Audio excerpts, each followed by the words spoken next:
Chapter 218. When Guozi opened his mouth, Yang Yi secretly nodded. This voice was indeed suitable for singing this song.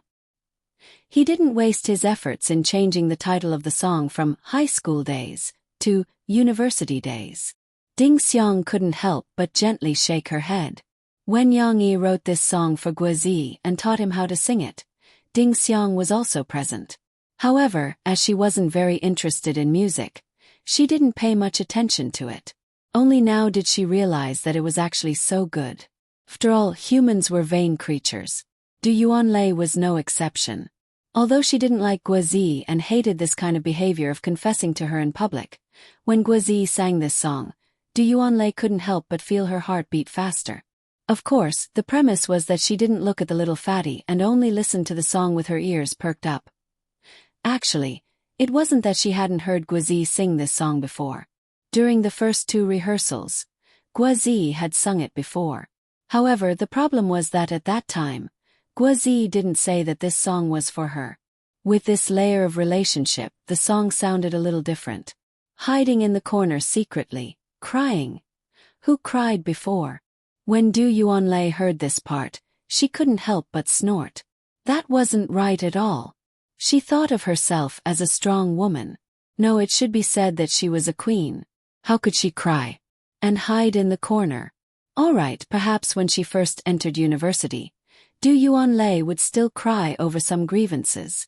However, later on, after experiencing a failed relationship and complicated film work, Du Yuanlei understood a principle. Don't lower your head, the crown will fall. Don't cry, the bad people will laugh. So, who would cry? I'm melancholy. Who will understand you? What was she thinking? The person who sang this song was a disgusting fatty. Du Yuanlei forced herself to shake off the feelings in her head that had long disappeared along with the unforgettable love and focused on listening to the song. What is love? I don't know. I don't understand forever. I don't understand myself. Guozi didn't know that he had already been placed in the category of impossible. He was still intoxicated by the song. He sang about love in an ethereal voice. The lyrics were a little heartbreaking. Some of the freshmen present might not have felt anything, but those who had experienced it before, as well as many of the older students who had come to watch, felt uncomfortable in their hearts. They felt that Guozi had voiced out their inner thoughts. What is love? Would they be able to hold each other's hands forever? Just like the first pledge of eternal love? I can't. So we think we love, we know what love is, but in reality we don't know anything. Guozi's performance on stage was obviously worse than Tang Kaitai's. Even if he didn't have stage fright when he sang seriously, he didn't have any intention of interacting with the audience and only focused on singing. But this was also a sincere voice that could easily move people. Hiding the lily diary, in the bag my innocent you. At the end of the song, Guozi followed Yang Yi's score and used a sweep to make the melody come to an abrupt end. It was as if he had really put away his love, as if in the whole world, only his heavy singing was left. The only one in my life. With the only hum, it was as if everything had returned to the beginning, and the prelude loop melody sounded again. It was as if love had come back and had a new beginning. But it was still over. The last loop was heavily clicked, and the stadium was only left with the slight trembling of the strings. The song was over, but the students in the audience were still not satisfied. Just like Qianli Chuanshu's show, the audience once again set off a wave of encore, which was not common. Guozi carried the guitar behind his back and returned to his original smiling face, as if the one who was focused and deep when singing just now was not him. Encore, encore, I don't have a second song to sing for Director Du. He laughed and helped the host to calm everyone's emotions. Then sing it again, this song is very good. The students in the audience also laughed and some guys cheered. That won't do, I'm singing for Senior Du Yuanlei. And my vitality has been exhausted. If you want to listen to it, you can rebroadcast it on the campus TV or buy the party CD made by Senior Du. Guozi pointed to the camera that was being swung down by the swing arm and laughed. In fact, the school still needed to pay the Copyright Association. Singing other people's songs at the party, as long as it was not profitable, there was no problem. But if the school made a CD and sold it, the school had to pay the Copyright Association to ensure the rights of the songwriter. Even though Guazi had given other solutions, the students still did not let him go. Fortunately, the host came to the rescue. They introduced the next program, which was a solo dance performed by Chin Won. Only then did the audience who were anxious to see the beauty and the celebrity stop their heckling. Seeing that Guazi did not forget to make a heart gesture in the direction of Du Yuanlei, Yang Yi shook his head slightly. He smiled and said to Ding Xiang, "After today's incident, I'm afraid that Guazi will become a famous person on campus in the future, right?" Ding Xiang sighed. "I'm a little regretful that I gave him this idea." "Why?" "I'm afraid that he will be beaten up on the road tomorrow." Ding Xiang snickered. Yang Yi was dumbfounded. He did not know that Ding Xiang, who was usually serious, had such a funny side. At this time, Shi, who was comfortably leaning in her father's arms, pulled her father's lapel, pouted and asked, "Papa, Uncle Gua sang very well, why didn't they let him sing?" "It's not that they didn't let him sing, it's because there are other shows. Uncle Gua only needs to sing one song." Yang Yi said, "The other shows are not good, Papa, let's go home, okay? I'm sleepy." The little girl rubbed her eyes and said softly in her father's arms, "What time is it?" Yang Yi asked and answered his own question. He looked at his watch. "It's almost 10 o'clock? Yes, she still needs to listen to the story and sleep." She took her father's hand and poked her father's watch with her finger. Yang Yi also had the intention to leave. He said to Ding Xiang, "Cici hasn't taken a shower yet and it's getting cold outside at night. I won't watch it anymore. I'll take her back first. Do you want to finish watching it, or do you want to leave together?" Ding Xiang hesitated, looked at the little dancing star on the stage. She still chose to leave with Yang Yi, although she was going back to the dormitory. In fact, she still wanted to watch the show, but entertainment was a luxury for Ding Xiang now. She did not have so much time to enjoy it. After going back, she had to take a bath and wash clothes, and then review her lessons. Tomorrow she had to get up early to go to class and work in the coffee shop. Just like Guazi just sang, "What is love?" "I don't know," Ding Xiang was the same. Love might hurt an idealistic girl like Du Yuanlei, but it was difficult to hurt her, because Ding Xiang also did not have time to think about love. First, work hard to make money so that grandma can have money to cure the disease. Chapter 219. Obviously, Guazi's song didn't move Du Yuanlei. Perhaps Du Yuanlei said something after the party. The next day, Guazi ran to the coffee shop with a depressed face to seek comfort. "I'm heartbroken." Yang Yi's face was indifferent. He didn't know how to comfort people, let alone a man. However, Ding Xiang was kind enough to bring out a small piece of cake that she was still learning and experimenting with. She used the delicious food to comfort the little fatty's wounded heart. "Hey, delicious. Senior sister, when will you learn this skill? You can even sell it out." Guazi ate the sweet and greasy cake. His eyes were shining. The shadow of heartbreak was all driven out. He shouted that he wanted to eat more. He used his actions to prove the meaning of the word happy and fat. He also proved that Yang Yi was right not to comfort him. "I can't continue to let you eat. These ingredients were bought by Brother Yang for me to learn how to make pastries. If you want to eat in the future, you have to pay for it. It will be written on the menu." Ding Xiang righteously refused and then asked in a low voice, "Is it really delicious? I'm afraid I can't make it well." She couldn't let Shi try the experimental products she made before. Yang Yi also didn't have a hobby for desserts. He just used a small silver spoon to taste a little bit. Most of the time, Ding Xiang made it herself. Even if she failed before, she was reluctant to throw it away. She would take it back and eat it.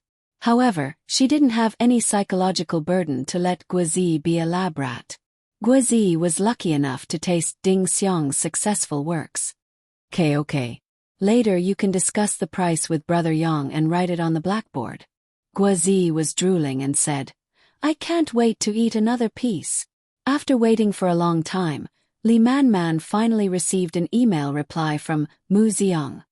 However, Mu Xiang's response was different from what she expected. The other party didn't lose his soul because of her soft words. After listening to a few of your albums, your results are getting better year after year, but your singing skills are getting worse year after year.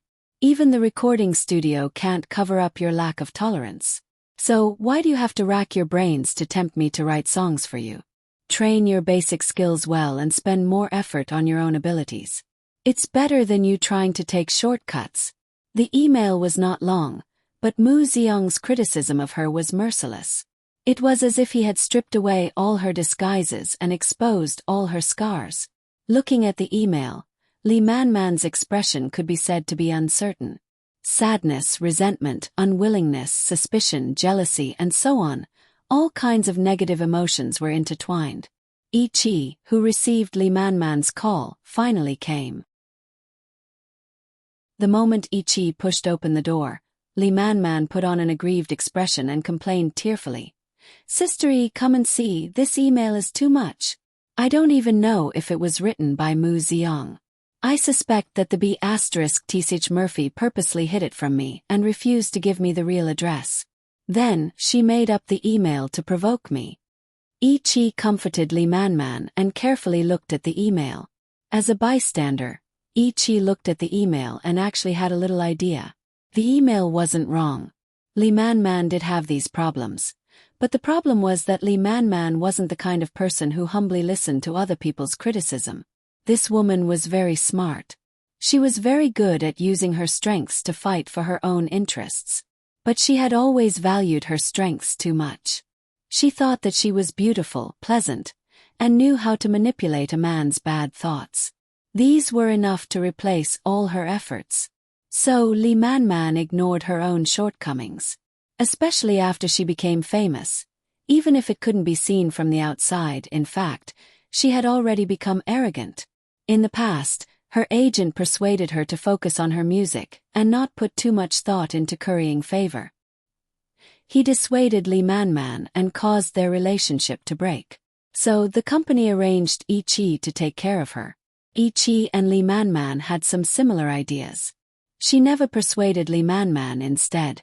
She tried her best to explore Li Man's potential in some aspects. She let her sing fast songs and dance some sexy dances. The effect was still there. Li Man's current popularity couldn't be separated from Yi Qi's operation. She was very smart. Even if she had already guessed that this email was indeed written by Mu Xiang, she wouldn't refute Li Man's words. Instead, she gently put her hand on Li Man's shoulder and softly said, "Yes or no, what impact does it have on the result? If Murphy really has such a deep scheme to fool us, I'm afraid she won't admit it even if we go to question her. And if this is really Mu Xiang's reply with his tone, I'm afraid it's difficult for him to approve of you, let alone write a song for you." Yi Qi said softly. "So no matter what, I can't let Mu Xiang write a song for me?" Li Man asked unwillingly. The company's teacher Wu has analyzed Mu Xiang's music. Although the styles of his songs in the market are not the same, one thing is certain. Mu Xiang's songs are not easy to sing.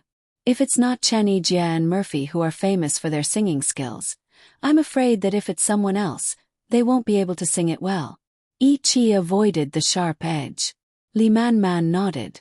She was smart enough to understand the agent's meaning. Although she was still somewhat unwilling in her heart, she still smiled and said, "Well, since Sister Yi said it so clearly, I don't need to continue to brood over it. Isn't it just a Mu Xiang? I don't care about it." "That's right. You have to believe in the company. The company has spent a lot of effort to cultivate you, so we will definitely do our best to collect songs for you. Without Mu Xiang, we still have Yidong Xiang, Zhou Xiang.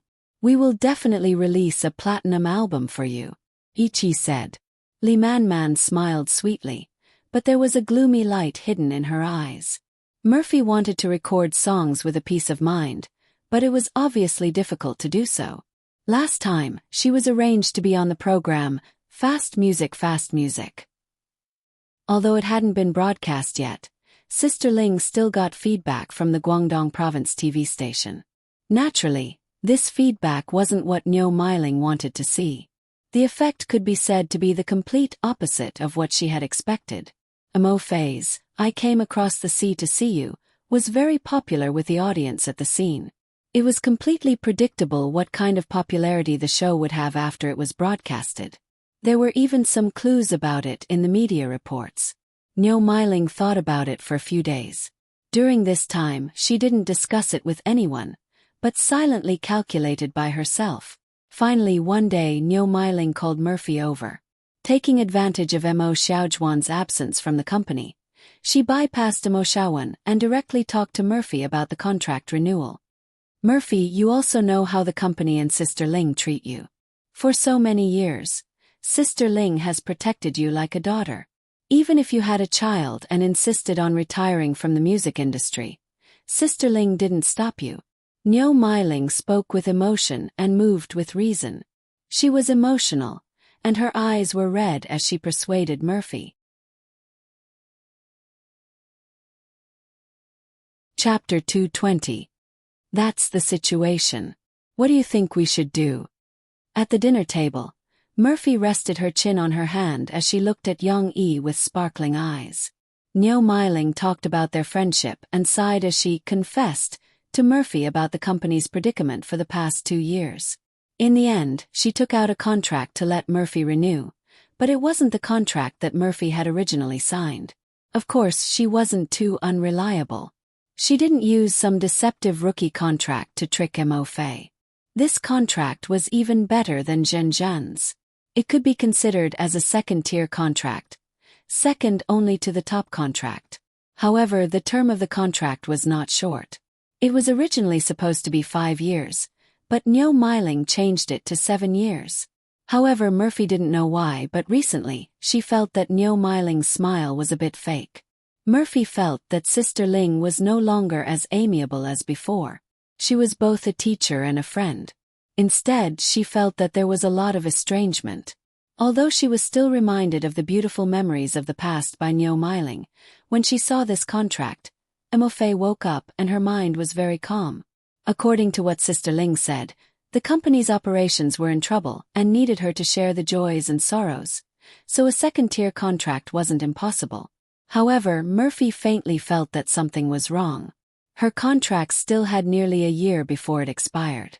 Why was Sister Ling suddenly so anxious? Could it be that someone was preparing to poach her? However, Sister Ling should know that she, Murphy, had always been loyal to Tianmei. When her platinum album successfully reached the top, there were also other major record companies who wanted to poach her and train her to become a pillar of the industry. The conditions they offered were amazing even now, but Mo Fei still chose to stay, and she immediately renewed her contract with Tianmei, which was to say, she signed a contract extension. Murphy didn't want to think too badly of Niu Meiling. After all, Sister Ling was her talent scout, so she couldn't understand the reason behind this. Fortunately, Murphy wasn't stupid. She was still a little smart. When Mo Fei was in a dilemma, she did not sign the contract under Niu Meiling's persuasion. Instead, Mo Fei chose to shelve the request of renewing the contract. That night, Murphy was not in the mood to work overtime to record songs. Instead, she called Yang Yi to pick her up. After dinner, she discussed the matter with Yang Yi. "Why are you asking me?" Yang Yi asked in surprise. "Can't I discuss it with you?" Murphy bit her lower lip and asked unhappily. "Of course, I can't wait to help you." Yang Yi smiled. "But don't you usually discuss things with Xiaowan about Tianmei? If you ask Xiaowan, she'll definitely say she doesn't want to sign a contract with Sister Ling." Xiaowan has a lot of prejudice against Sister Ling, Jian Chua, and the company's management. "I know she's doing this for my own good, but I hope you can give me some good advice," Murphy said. Unfortunately, Murphy didn't know that the person she asked had already been roped in by Mo Xiaowan.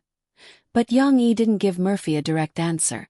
Instead, he asked, "What do you think? Do you want to stay in Tianmei?" Murphy hesitated for a moment.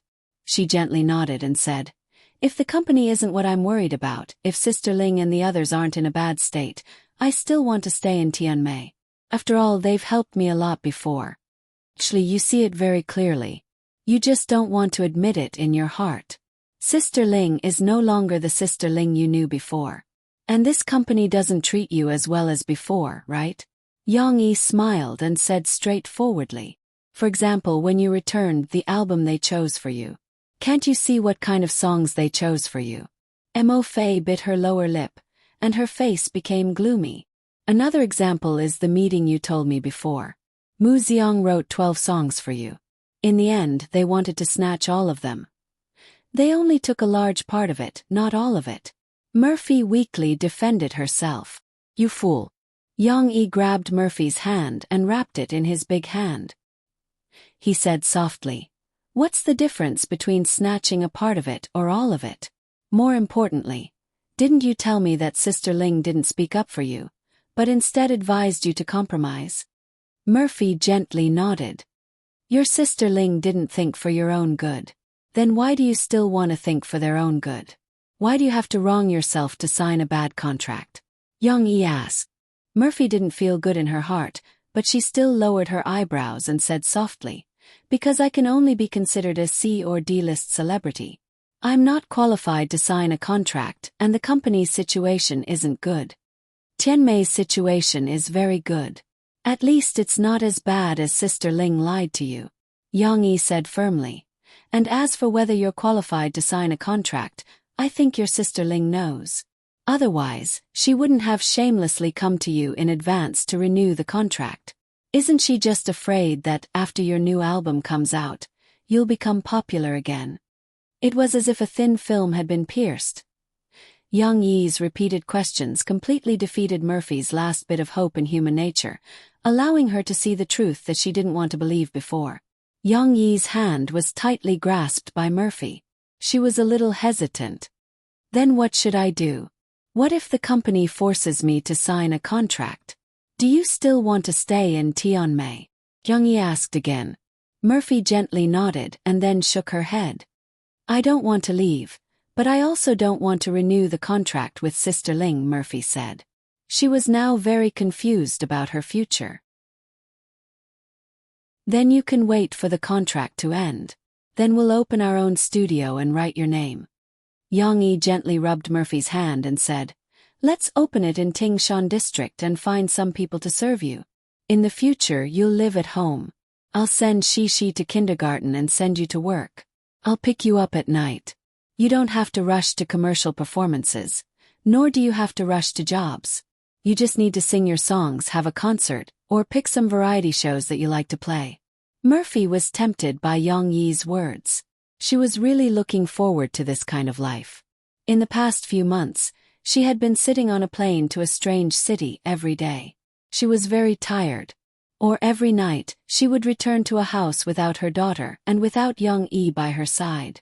She was very lonely. The daily life that Yang Yi described to her was the life she wanted to live. She even forgot about her ties with Tianmei and Sister Ling and seriously considered this possibility. But if I don't run commercial performances, how will I have money? I don't have much money left. Living abroad with she is very expensive. I might not be able to support the studio for more than a few months. Murphy asked worriedly. Yang Yi was dumbfounded. Murphy really asked a question that she shouldn't be worried about. There's still me. Silly, you're with me. Isn't my money your money? Yang Yi asked. Your money? Do you have a lot of money? Mo Fei asked confusedly. In fact, she didn't have the intention to take care of money. Money was just a row of numbers in the bank account for her. Even after she got together with Yang Yi, she didn't even think about taking her boyfriend's bank card and holding it for him like other women. In her impression, Yang Yi wrote novels. Perhaps he had more money than before, but he still had to run the coffee shop and raise Shishi. How much money could he have left?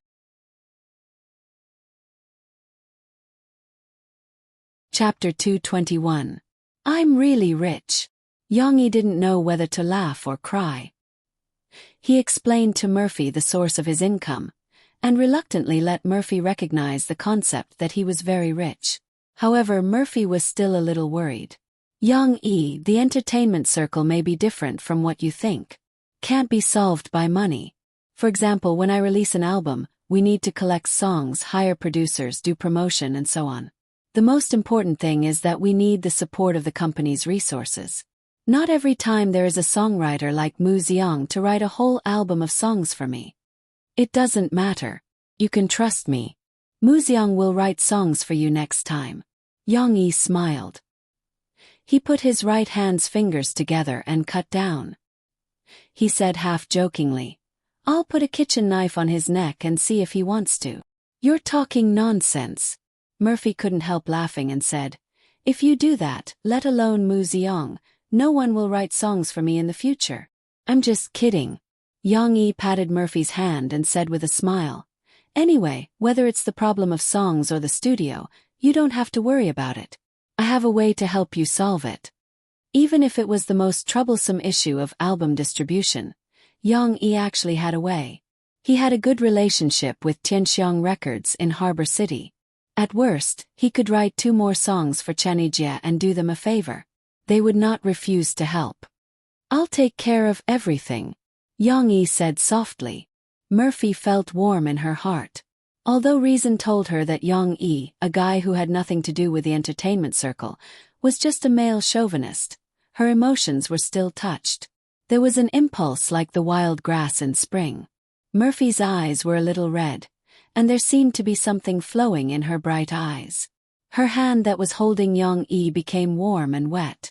Yang Yi had already known Murphy's depth. How could he not see her emotional performance? If it weren't for his daughter, this dining table would have become their fiery battlefield as long as they swept away the pots and pans with one hand. However, Shishi's existence turned all these crazy ideas into bubbles. The little girl appeared at the right time and interrupted the emotions that her parents had just been brewing. Papa. Xiao Hui and Dodo are not obedient. They are pooping on the balcony." The little girl ran over and complained. She started shouting from afar. Looking at Yang Yi's helpless expression, Murphy pursed her lips and snickered, her face flushed red. Yang Yi looked at Murphy's snickering. He pinched her delicate nose and said, "Come to my room tonight." She had already run over. She took her father's hand and pulled him to the balcony while saying, "Papa, come and see. Little Gray and Dondo are pooping on the balcony again." "How do you know it's Xiao Hui and Dudu? Where's Xiao Guai?" Yang Yi asked with a smile. "Xiao Guai is very obedient. It won't go to the balcony," Shi quickly explained. Under the lead of Shi, Yang Yi came to the balcony and found the 2 black things. One was on the floor and the other was in the flower pot. They were different in shape and color. "Xiao Hui, Dudu, come here and identify them. See if this is what you did." Yang Yi turned his head and shouted. Dudu, who was squatting on the cat tree, glanced at its owner, turned its head lazily and went into the artificial cave, leaving only its butt outside. On the other hand, Little Gray was the most active. It wagged its tail and slowly walked over. Xiao Guai also followed behind it. "Xiao Hui, did you poop on these 2 Xiao Guai?" Yang Yi asked with a smile. She saw Xiao Guai running over. She bent down and picked it up. She habitually scratched Xiao Guai's chin and pouted. "It's definitely not Xiao Guai, right? Xiao Guai is so obedient." Xiao Guai rubbed its little master's palm intimately, thinking that the little master wanted to play with it again. Xiao Hui, who was too smart for his own good, let out a meow and circled around Yang Yi's feet. He even rubbed against Yang Yi's feet in a fawning manner. Finally, he stretched out his claws and hooked onto his master's trousers in an attempt to make him walk away. "Don't look.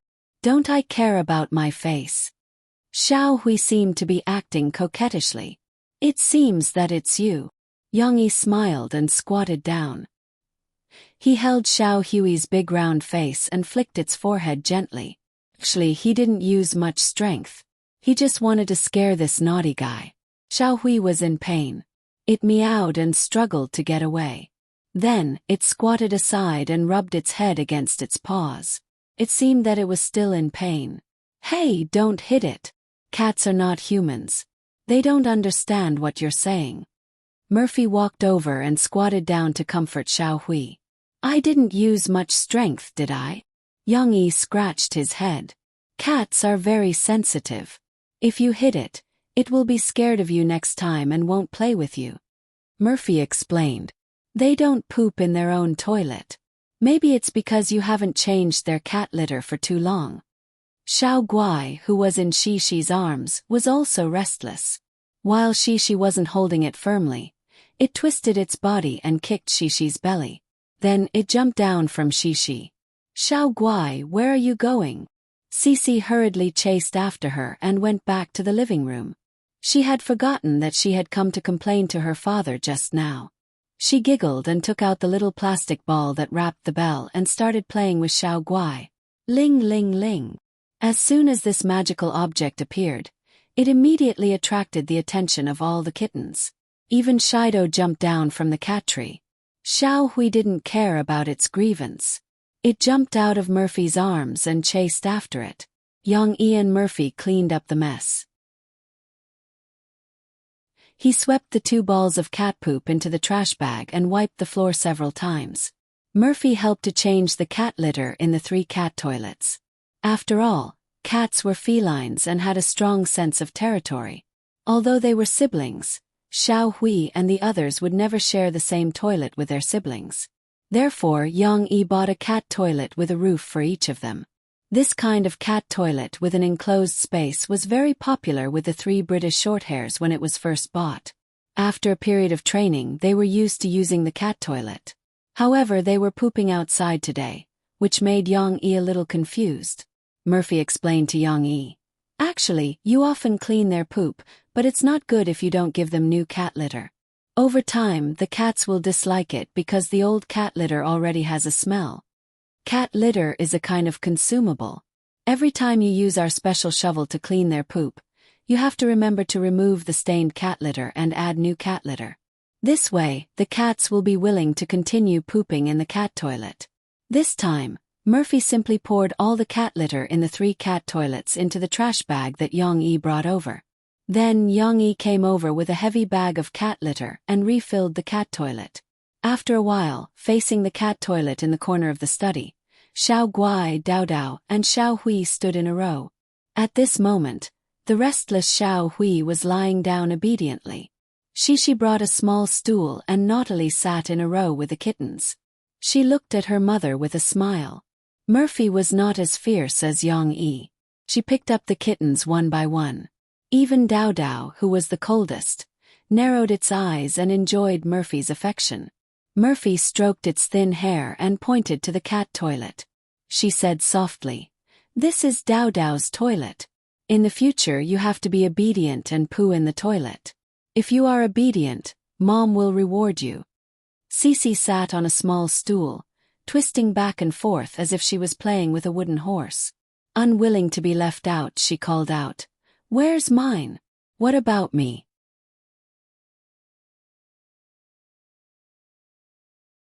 Chapter 222. Time passed quietly, and in the blink of an eye, it was the golden month of October. Zhongqing Media University didn't have the fragrance of melons and fruits, but it was also full of falling petals. The cool autumn wind blew the brilliant golden petals all over the ground, evoking the romantic feelings of many students. In this season there were people confessing, people falling in love, and people falling out of love. However, these had nothing to do with Yang Yi. Yang Yi only knew that this was a good season for taking photos. Taking advantage of one weekend, he excitedly picked up the SLR camera and let Shishi step on the crisp fallen leaves to take many photos of people with beautiful depth of field on the beautiful campus road of Jiangchuan. Although it wasn't a film camera and he couldn't make a darkroom to develop the photos, Yang Yi still spent a lot of money to buy a big machine and used professional photo paper to print out these digitally formatted photos. Ever since Ding Xiang took over the coffee shop, Yang Yi had time to play with these gadgets. Not only would he print out palm-sized highlights that could be put into the family photo album, but now he was also playing with high-end large-sized photos. He used professional matte photo paper to print them. Although they were still in color, There was an obvious graininess and a strong artistic aura. These photo papers were very expensive. Yang Yi only chose the good-looking ones and printed some. He used special solid wood frames and transparent glass to frame them. He either used a stand to put them on his desk or hung them on the wall at home with nails.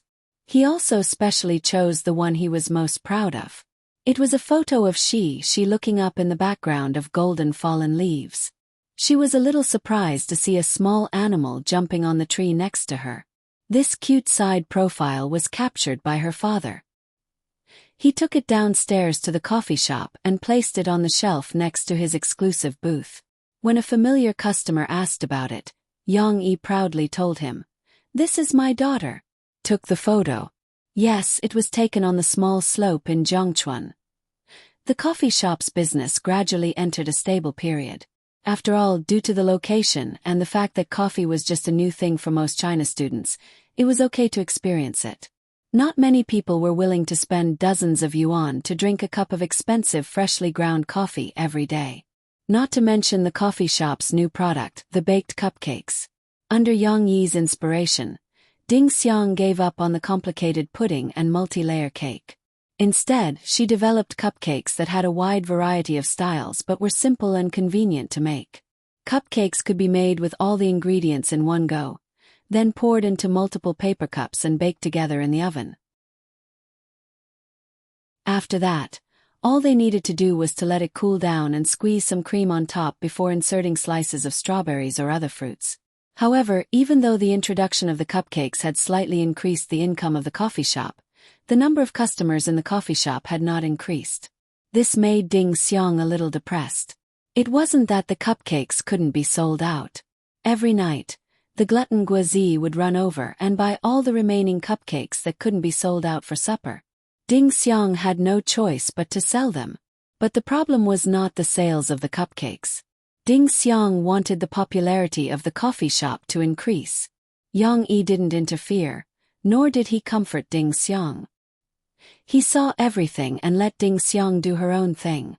Yang Yi didn't care about whether the coffee shop's business was good or bad. He was very interested in seeing Ding Xiang's growth and changes. It was like an anthropology teacher doing a project about macaques. An opportunity was stuffed into the hands of a girl who used to live a poor life, who had to run for 3 meals every day, and who had a trace of inferiority in her eyes when she interacted with others. What kind of miracle would she create? Yang Yi didn't know, but he felt that it would be very interesting to continue watching like a bystander. So, when Ding Xiang said to him in frustration, "I know all the customers who come every day, and I can even name them. But I haven't seen any new customers for a week." Yang Yi smiled but didn't say anything. In fact, it wasn't that there weren't any new customers in the past week. Yesterday there were 2 people. For Ding Xiang they were new customers, but for Yang Yi and the coffee shop, they were old customers. Ding Xiang didn't count them. 1,000 Miles Creek Tree. These 2 people were here to say goodbye. Lu Xiaoshu and Miao Chuan applied for a leave of absence from the school, and then prepared to go to Xiongnan to report to the entertainment agency they signed with. But for some reason, the day before they left, they thought of Yang Yi, the owner of the coffee shop whom they had only met once. The 2 took their guitars and what little pocket money they had with them to the coffee shop. They ordered the most expensive coffee and Ding Xiang's new cupcakes. "Boss, we came this time to thank you. Thank you for the encouragement you gave us when we were still a little confused about the path we chose. Also, thank you for the guidance you gave to our songs." Lu Xiaoshu spoke again, and Miao Chuan nodded at the side. "You 2 are too serious." Yang Yi didn't feel that what he said was important. He smiled and waved his hand, saying, "At that time, didn't you already earn your first income through commercial performances? Actually, you just didn't have much confidence in your looks, but deep in your hearts, didn't you already have the determination to walk this path? My words are just icing on the cake." Lu Xiaoshu and Miao Chuan knew that Yang Yi didn't care much about money, and they couldn't give Yang Yi anything in return, so they were at a disadvantage. So this time they came with their modified representative work, "I Miss Her in the Northern Winter," and wanted to sing it for Yang Yi. "This is our modified version. It was also because of your guidance that we were able to use this song to move the talent scouts and have the opportunity to become artists. So before we leave, we hope to sing this song for you, so that you can listen to the song's melody become purer under your guidance. Lu Xiaoshu and Miao Chuan didn't know that Yang Yi had already heard their song at the freshman's party, but Yang Yi didn't point it out, and raised his hand to signal them to sing. I'm lost in the northern winter, wandering in the boundless wilderness, looking at a few flocks of geese flying away, thinking of her. That face that can't come back. Lu Xiaoshu's boundless and clean singing voice mixed with Miao Chuan's voice, slowly reverberating in the coffee shop. At this moment, there were only a few customers in the coffee shop. The empty coffee shop seemed to have its own surround sound, and the unplugged singing actually had the effect of a recording studio. Ding Xiang couldn't help but stop the filter in her hand and listen. Don't ask me when I can cross the mountains and rivers, cross the grasslands and come to your side. Because that is today. Similar to university days. The ending was a simple melody loop, and the voice gradually became softer until the ring finger that was plucking the strings finally stopped. Qianli Chuanshu left. Just like their song, Crossing the Mountains and Rivers, they would go to another place and start their new musical journey. Yang Yi wasn't optimistic about their dropping out of school to join a management company, nor was he optimistic about their prospects of entering the music and entertainment industry without much training, but he didn't say anything to remind them. After all, they had already signed a contract, and their ambitions were uncertain. The first time they met they were acquaintances, and the second time they met they could be considered friends. Then, I wish you all the best, friends.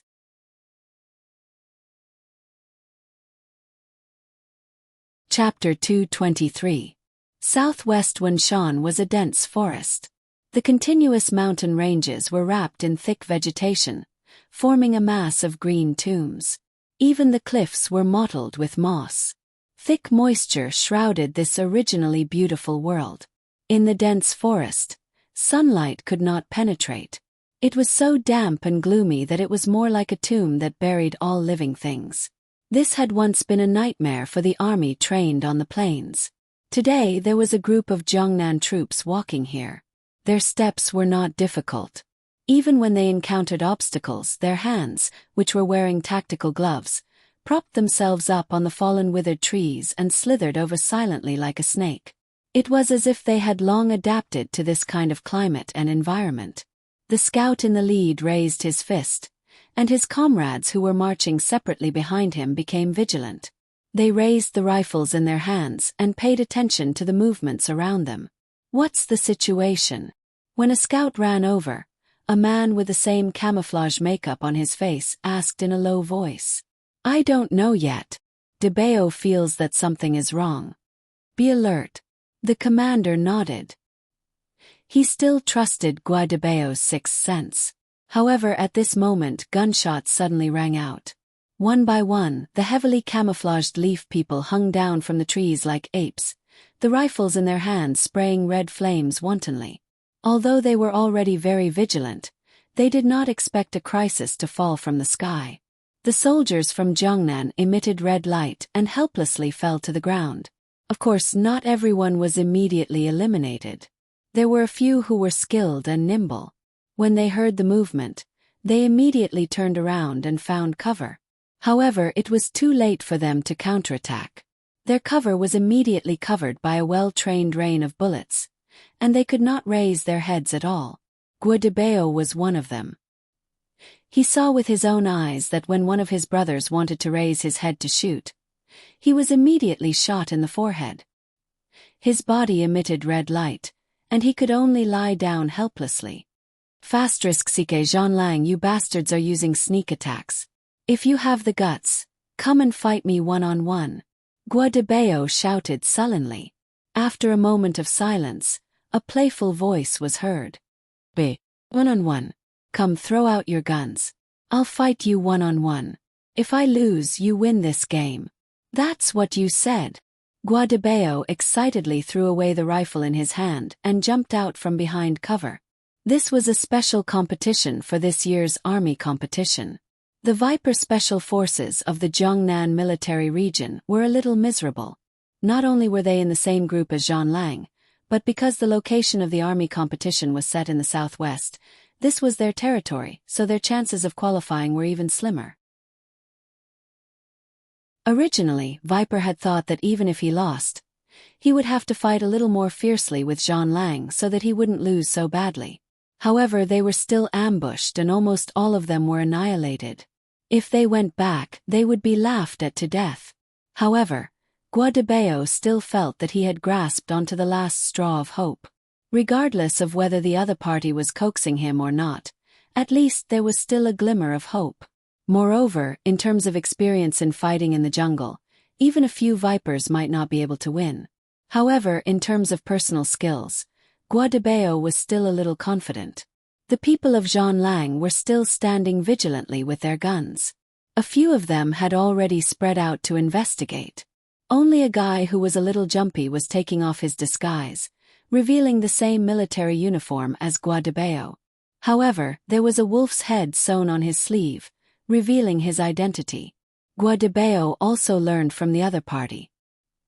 He threw aside the cumbersome bulletproof vest, tactical suit, and a dagger that he liked to tie to his ankle.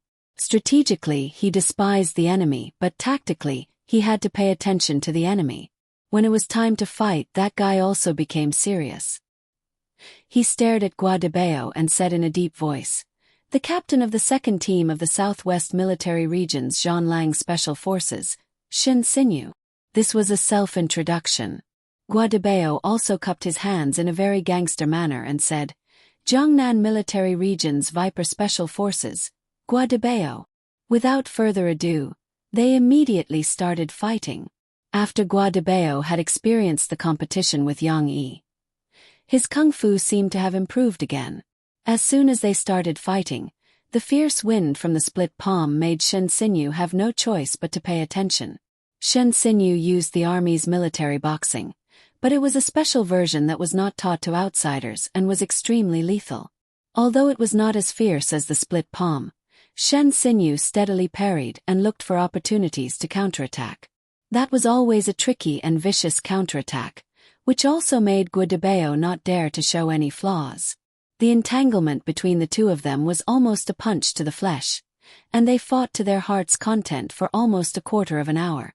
Shen Sinyu suddenly took a step back and laughed. "Guadabeo, if you only have this little bit of kung fu, I'm afraid you're going to lose today." Guadabeo said angrily, "Don't King only know how to talk? Come on, beat me up." He was so excited that his sweat had washed away the camouflage on his face.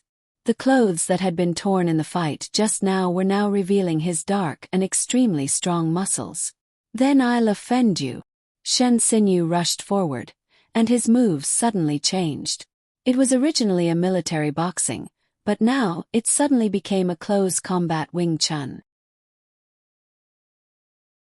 Guadabeo recognized it, but he was a little unable to resist.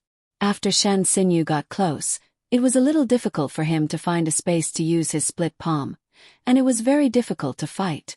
But Guadabeo was also tenacious. He resisted for another quarter of an hour before he was unexpectedly tripped by Shen Sinyu's foot. Then he was caught by the back of his hand and pressed firmly to the ground. "Do you admit defeat?" Shen Sinyu was a little embarrassed by Guadabeo's desperate struggle. He took a breath and asked. Guadabeo's mouth was gnawing on the soil, and the smell of rotten vegetation entered his nose. He breathed heavily and said sullenly, "No. Admit defeat." He could accept personal grudges, but this was related to the team's honor, and Guadabeo intended to rather die than admit defeat. "Okay, Debeo." At this time the captain who was killed walked out and said with a sigh, "If you agree to a bet, you must accept defeat. Our Viper has fallen to the hands of Battle Wolf again. Old Luo Zongxing, why are you still not coming out? Did you retire, you bastard?" In the crowd of Battle Wolf, a leaf person walked out, smiled and cupped his fist to the captain of Viper and said, "Old Li, isn't it normal for your Viper to lose to us? Don't be discouraged, you still have a competition next. Mother Fastris Kerr. My troops have trained hard for a year just to defeat you Jean Lang once. Next time be careful." If we don't play in your territory, we'll kill you in minutes. Viper's captain, Old Li, spat, but he was still smiling and cursing. In fact, they were all comrades, although they only saw each other a few times a year. But after a few fights, they became friends. In your dreams, even if we go to your territory, you're not our match. Luo Zongxing laughed. Motherf asterisk Kerr, Old Luo, if you have the guts, pull Battle Wolf over to Zhongnan and try. Luo Zongxing smiled. He pointed at the other party and said, Old Li, you're not being kind. You're trying to provoke me. You want Battle Wolf to be your free sparring partner. You obviously don't dare. Old Li was stubborn.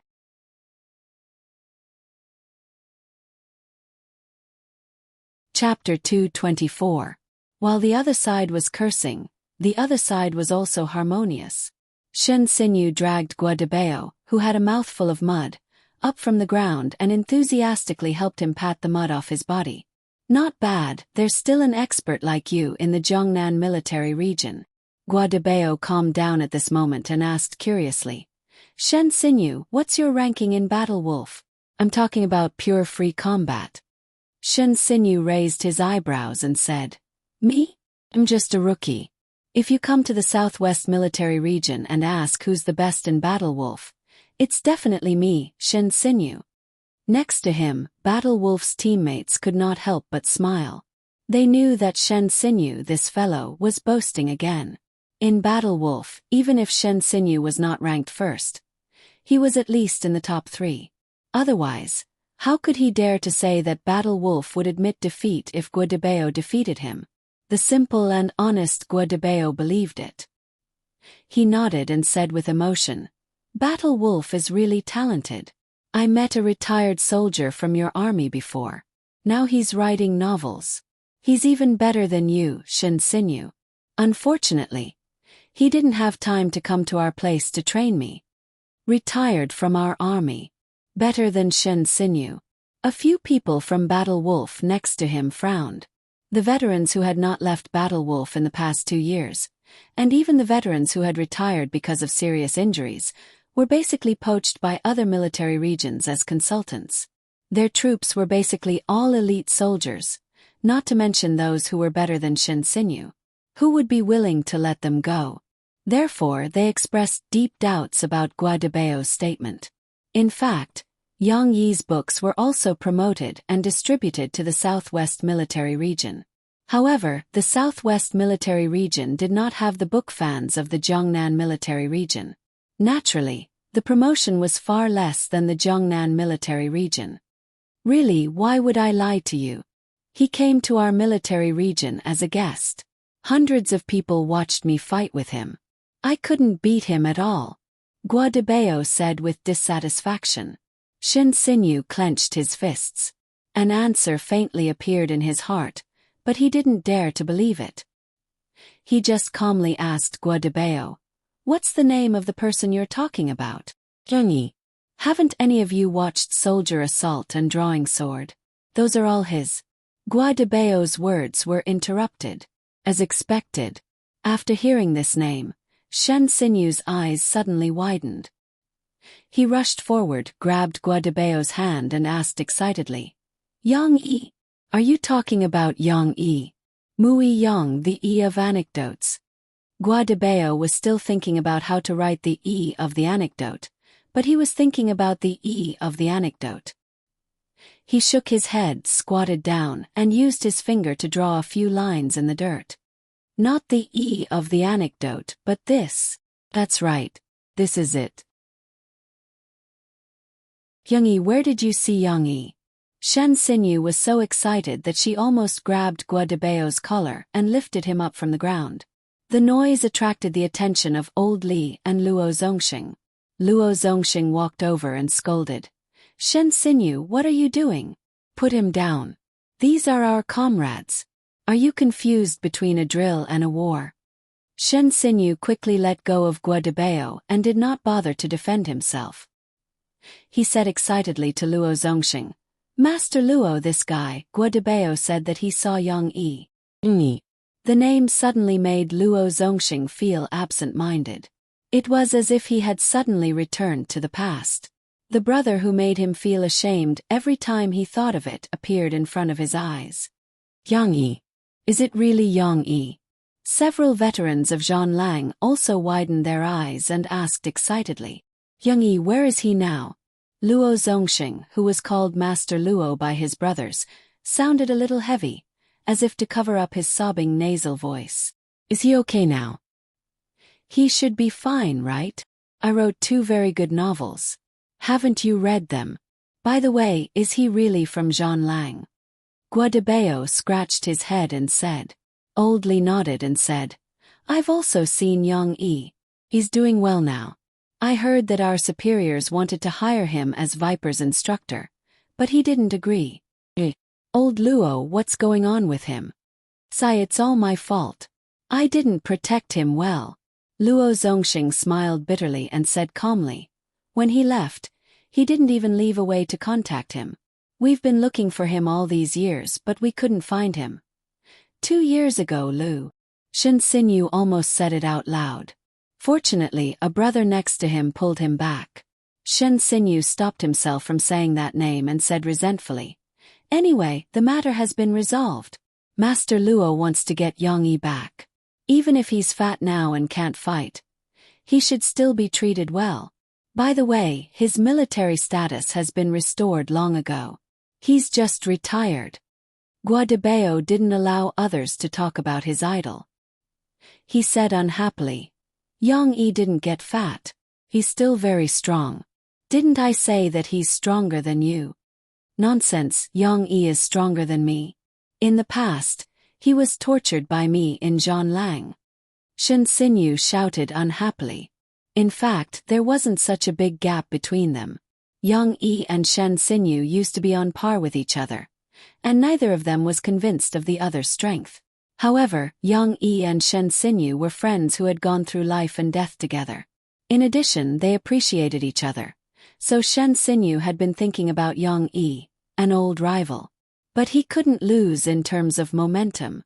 Tiske, I said he's stronger than you, so he's stronger than you. When he used his full strength, I couldn't even resist. Guadabeo snorted and said, If you don't believe me, go to Zhongqing and fight him one-on-one. In Zhongqing, Yang Yi sneezed. He frowned, thinking that he had caught a cold. Although this body was strong enough and it was almost impossible for him to catch a cold or have a fever, there was a delicate little girl at home. In order to not infect his daughter, he told Ding Xiang and went to the school hospital in Zhongqing to buy 2 packs of cold medicine to drink. On the way back, he inadvertently saw Guazi standing in front of the Film Academy building. Standing face to face with Guazi was Du Yuanlei, the girl that Guazi couldn't forget. Du Yuanlei could be considered a beauty, right? Yang Yi didn't feel anything when he looked at her. Murphy was much prettier than her. Even Mo Xiaowan could barely compete with her. However, as a director, Du Yuanlei's temperament was indeed much better than ordinary girls. Maybe it was because of her talent that Guazi was attracted to her. Because Guazi was his good friend, Yang Yi, who didn't gossip, was also interested. He watched from afar for a while, watching Guazi's expression gradually change from joy to disappointment. Finally, he lowered his head, handed the things in his hand to Du Yuanlei, and walked away dejectedly. Du Yuanlei was expressionless throughout the whole process. After waiting for Du Yuanlei to return, Yang Yi quickly walked towards Guazi. He patted the depressed little fatty's shoulder and said with a smile, What's wrong? Didn't you say that you've given up? Why are you looking for her again today? Brother Yang. Guazi saw that Yang Yi was a little surprised and blushed. You saw everything. I saw it. It's not a big deal. You were rejected. Yang Yi comforted. There are plenty of fish in the sea. Why do you have a one-sided love for one flower? Guazi sighed and told the whole story. Originally, the little fatty had also given up. But later, Du Yuanlei called all the performers for a meeting. She requested for non-original programs to provide the authorizations of the songwriters so that they could have a share of the profits. Basically, they couldn't give it. So, Their share of the profits from singing basically went to the songwriters. Although it wouldn't be much, it was indeed the request of the copyright organization. It was a pervasive restriction on all possibilities of profit from infringement. However, there were still a few people who could provide the authorizations. For example, Tang Kai-tai, who had a strong background. If Guozi asked, Yang Yi would also give him the authorizations. But this guy didn't care about such a small amount of money. He was too lazy to make it so complicated. But he still needed to provide the name of the songwriter of his song, University Days. Guozi knew that Yang Yi didn't want the whole city to know, so he suggested to tell Du Yuanlei in private. Du Yuanlei agreed. This gave Guozi a wrong signal. This guy thought that his relationship with Du Yuanlei could be saved, so he secretly learned from Yang Yi. To be exact, he secretly learned from Shi's handiwork. He wrote a full love letter and folded it into a heart pattern. Then there was the scene that Yang Yi saw just now. She accepted the letter. Yang Yi remembered that Guozi gave something to Du Yuanlei. No, it's just another piece of paper with your stage name, Mu Ziyang, and a certification link from a copyright organization. Guozi sighed and said. He spread out the other hand that he had been clenching. His red heart was soaked with sweat. Still the same sentence. There are plenty of fish in the sea. There are so many beautiful women in Jiangchuan. You don't have to hang yourself on Du Yuanlei. Yang Yi comforted him. A real man, how can I have a family without a career? Brother Yang, I don't want to fall in love. I want to work hard for my dream of being an actor. Guozi threw the red heart into a passing trash can and said solemnly.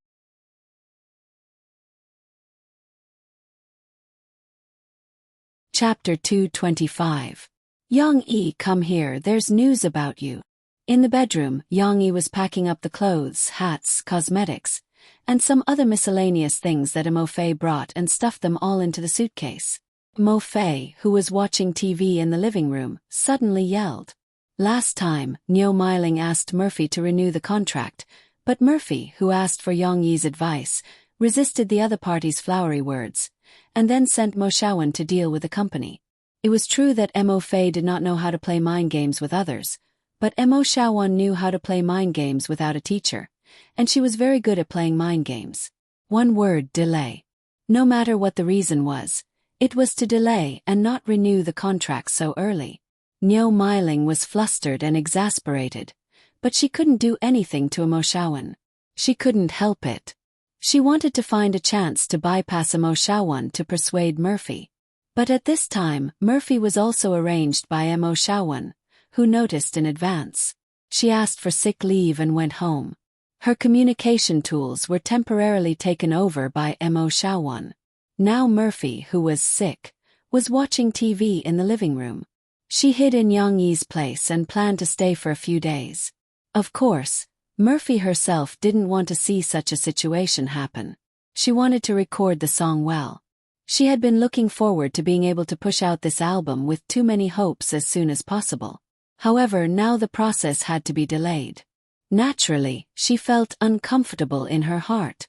Fortunately, she knew that Yang Yi and Murphy were doing it for her own good, so she didn't do anything stupid at this time.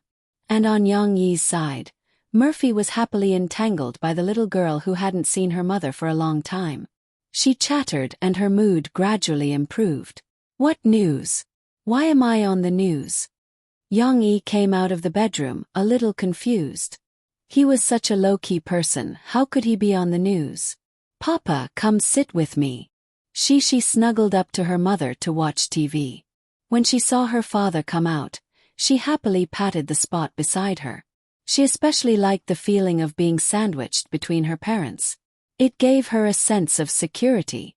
When Yang Yi sat down, Murphy pointed at the television and said with a smile, Director Chan is coming to Zhongnan to film a TV series. Isn't Soldier Assault your book? On the TV, Chen Fengchen and a few others were talking to a group of reporters on stage. However, behind them was another period drama. Murphy said with some regret, You're late. Just now, when Director Chan was answering the reporters' questions, he mentioned you and your book. He said that he would be coming to Jungnan next month to prepare for the new production team. I also heard Papa's name. She raised her small hand to prove for her mother. Young-yi smiled and rubbed Shi's little head. He said to Murphy, "It's okay. The copyright has been sold. The rest is up to Director Chen. I don't have the right to interfere. I can only hope that Director Chen lives up to his reputation and can film it well." Young-yi did not ignore the fact that his book had been adapted into a TV series like before. He still hoped that the TV series could be filmed at the level of his previous life and not ruin the original classic. However, there was no other way. Chen Fengchen had always been a strong director and did not allow anyone to interfere with his TV series. Even Young-yi, the original author, could not. All the adaptations and filming were done by him or someone he trusted. If it were not for the fact that his previous works were really good, Young-yi really did not want to hand these two works over to Chen Fengchen. Now that Young-yi was also studying the script, he was thinking of selling the film rights of the novel in the future and directly selling the finished script. If he filmed it according to his script, at least it would not deviate too much from the original plot, right? However, Young-yi had not read the script of any movie or TV series. He did not know that he would transmigrate, so why would he read the script? Therefore, learning to write a script from scratch was a little difficult. At this time, a reporter on TV asked Chen Fengchen, "Director Chen, has the lead actor of Soldier's Assault been confirmed? We are more curious about who Su Sanduo is. Who will play Qing Kai?" It wasn't that a mere bestseller was enough to make all the reporters familiar with it. Now, there were reporters who could easily say the names Su Sanduo and Qing Kai. The main reason was that Chen Fengchen had already released the rumor that he was going to select actors for the new drama. Naturally, the all-pervasive reporters had done their homework. Soldier's Assault is a very excellent story. Not only does it tell the growth of an ordinary soldier from a village, but it also created many vivid characters. Therefore, I do not think that Su Sanduo and Qing Kai are the only leads in this TV series that I am directing.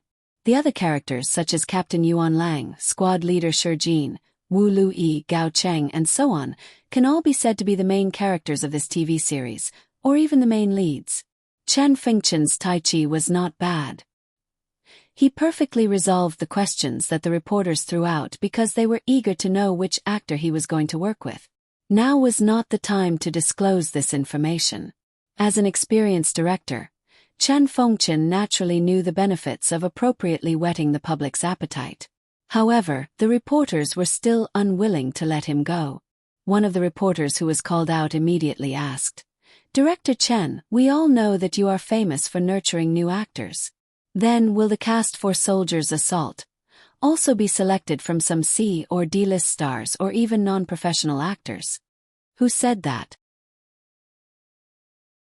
"I also like to nurture actors who have been famous for a long time. Look, isn't Jie Yuchen sitting next to me?"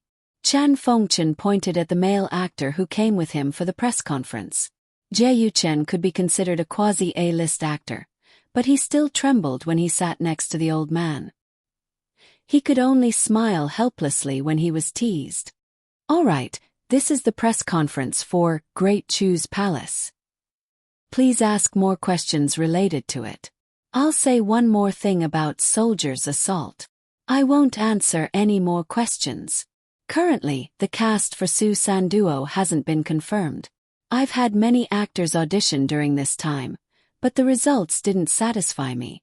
Therefore, I can't rule out the possibility of selecting new actors. If anyone wants to try out for this role, you can send a video of your audition to Assistant Ruan's email." Chen Fengchen's words immediately caused an uproar among the reporters. They all wanted to ask, "Is this an audition for the main lead? Does Director Chen have any special requirements? Why don't the other actors fit?"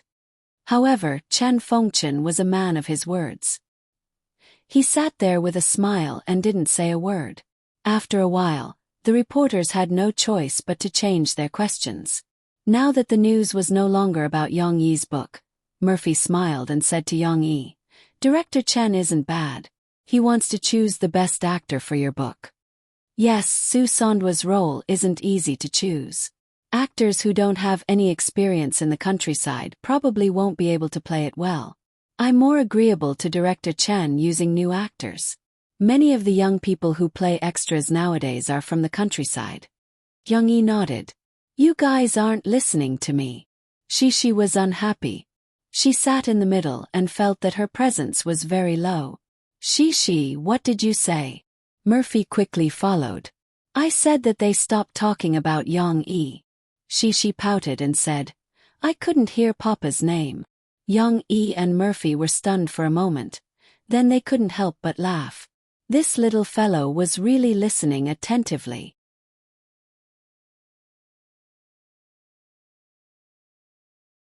Chapter 226.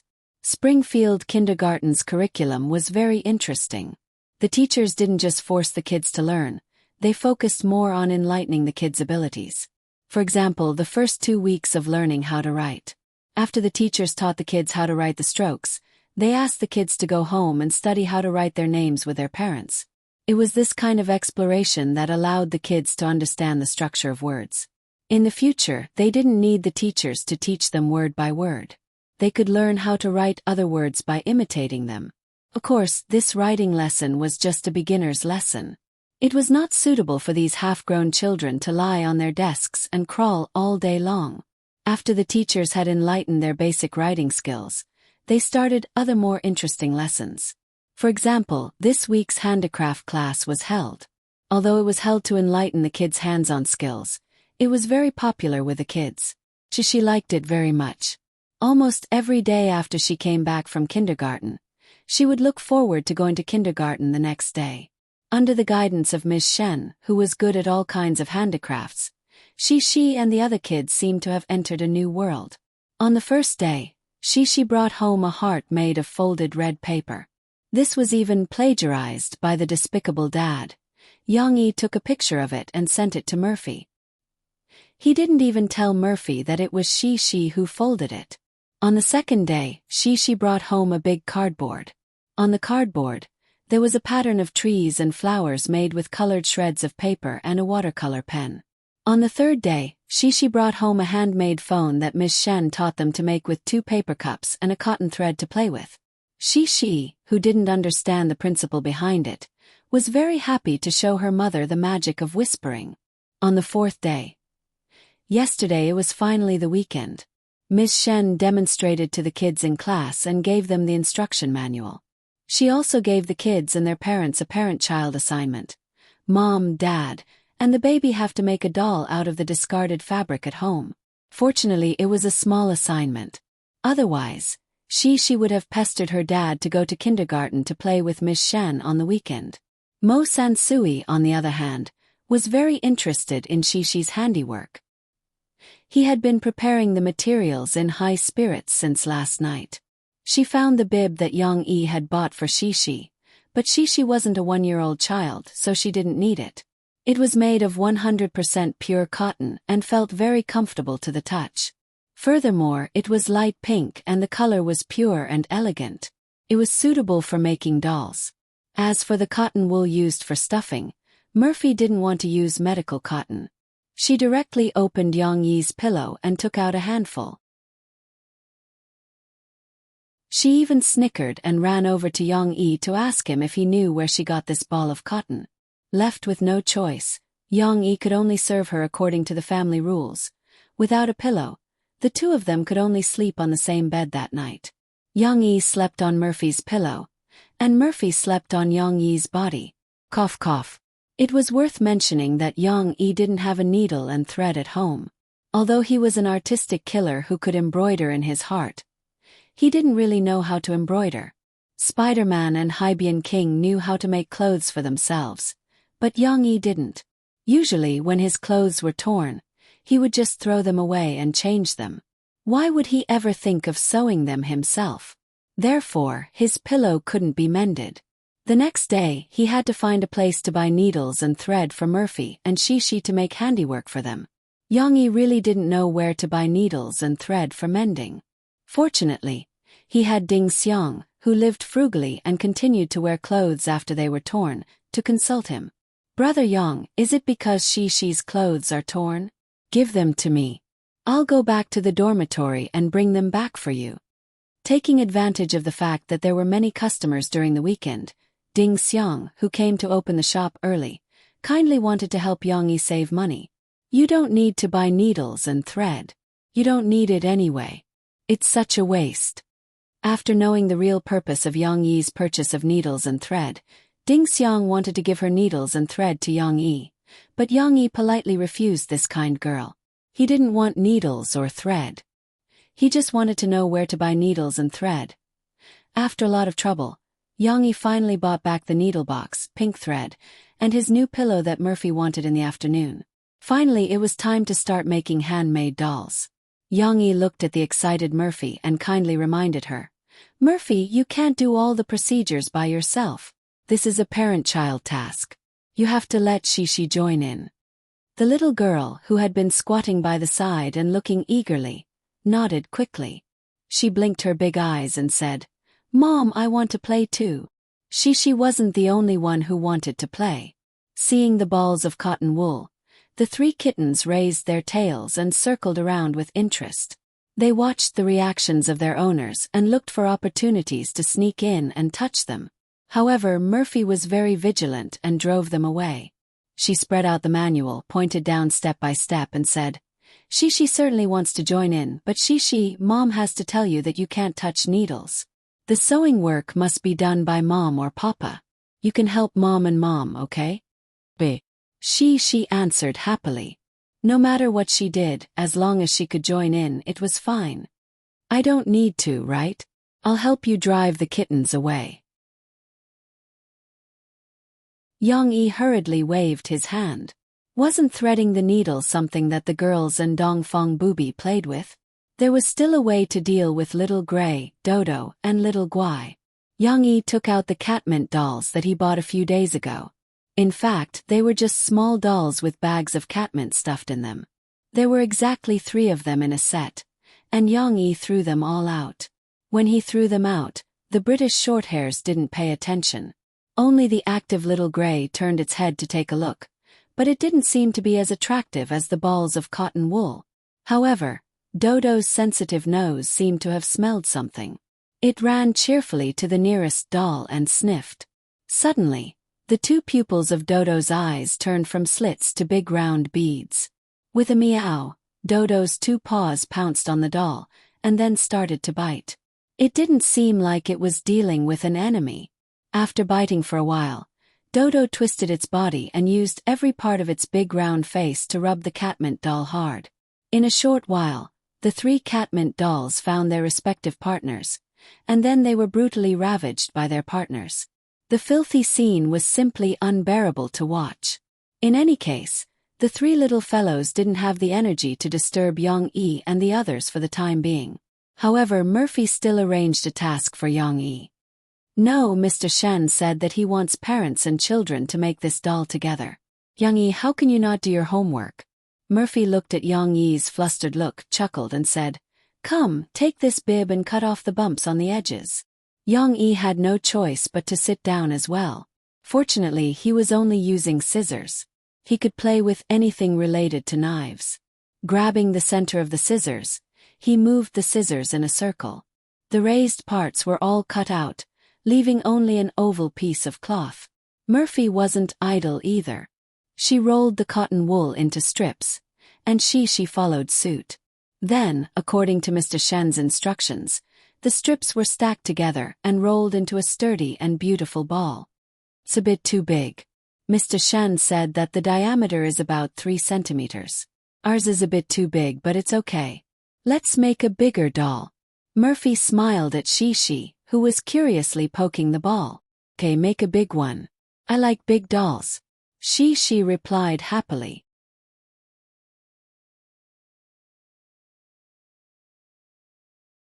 Chapter 227. A man who once wiped blood on the tip of a knife now has to learn how to thread a needle. How sad is that? Perhaps the world will mourn and weep for him. But when Yang Yi really learned how to thread a needle, not only did he not feel sad, but he was secretly happy. Wow! Papa is amazing. The little girl who was shouting in surprise at the side was the source of this secret joy.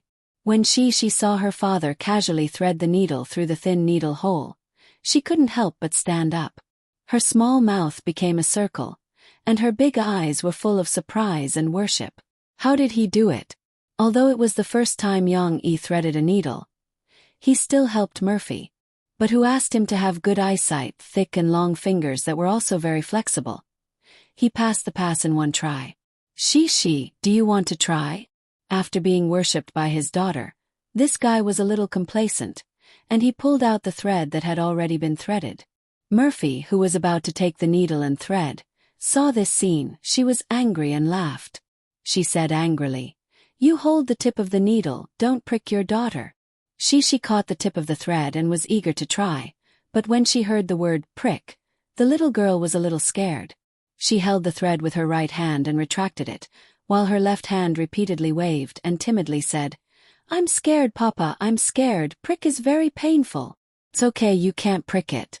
Look at the sharp end, Papa is holding it." Young-E comforted the little girl and said with a smile, "Just look here and thread the tip of the thread through this small hole." "Okay, Papa, you have to be careful." She hesitated for a moment, but still summoned the courage to walk over. While carefully holding her father's shoulder, she carefully observed the needle hole. "Here, take the thread and thread it."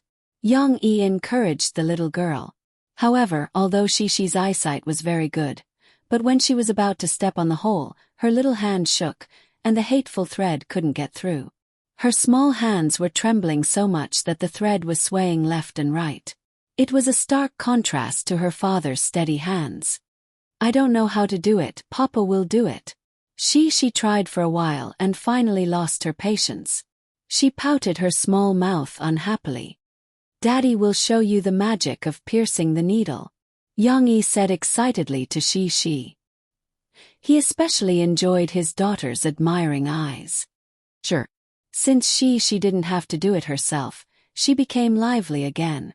She jumped over happily and leaned her soft body on her father's shoulder. Murphy was also very curious about how Young-E could thread without looking at the needle hole. She held the small ball of cotton in her hand and also moved over. Two pairs of eyes, one big and one small, were looking at Young-E. "Watch carefully." Young-E held the needle in his left hand and the thread in his right. He sucked on the end of the thread with his mouth. Then, he turned his hands around so that the back of his hands was facing himself. The side holding the needle and thread was facing Murphy. "Wait a minute, I want to see." She quickly ran to her mother's side and sat in her mother's arms. Then she giggled and said, "It's done." Young-E really didn't want to see. Not only did he block it with the back of his hand, he also turned his head to avoid arousing suspicion. He only saw his finger touching the position of the needle hole. Then, based on the feeling with his right hand, he pinched the end of the thread and moved it over. "Wow!" Murphy couldn't help but cover her mouth and shout. She saw very clearly that the end of the thread was very stable. It was pressed horizontally against the needle hole. Young-E's right hand gently moved and the thread went through. Then, Young-E really did it like embroidering. His ring finger and little finger replaced his index finger and thumb to press the thread. His index finger and thumb moved forward along the needle hole and felt the end of the thread passing through. Then he gently pulled, as if his whole body was relaxed. "Awesome, awesome!" Murphy couldn't help but clap her hands. She followed suit and clapped her hands vigorously. The little girl clapped her hands until they were red. She kept giggling with her head raised. After letting Young-E show off for a while, he still had to continue making the doll. Murphy followed Teacher Shen's instructions and tied up the ball of cotton wool with another thread. This would be the head of the doll. Of course, there would be a little tail after it was tied up. She help Mom hold it first. "Hold it here. Be careful." Murphy gave she a small task. The little girl held the ball of cotton wool and helped by the side. At this time, Young-E continued to cut the cotton cloth into 2 pieces according to Murphy's instructions. Murphy took the long piece out, folded it in half, and sewed it on according to the instructions to make a small pocket. It's Shi's turn. Murphy smiled. She opened the small pocket and pointed at the cotton wool next to it. She said, Shishi, help Mom get some cotton wool and stuff it in. Felt so good to be able to help. Shishi was full of motivation. She squatted down for a while, then stood up for a while. She kept stuffing the small pocket with cotton wool. Her little face was filled with a happy smile. However, she didn't know how to make a lot of cotton wool at once and then tear it open to stuff it in. Okay, it's almost done.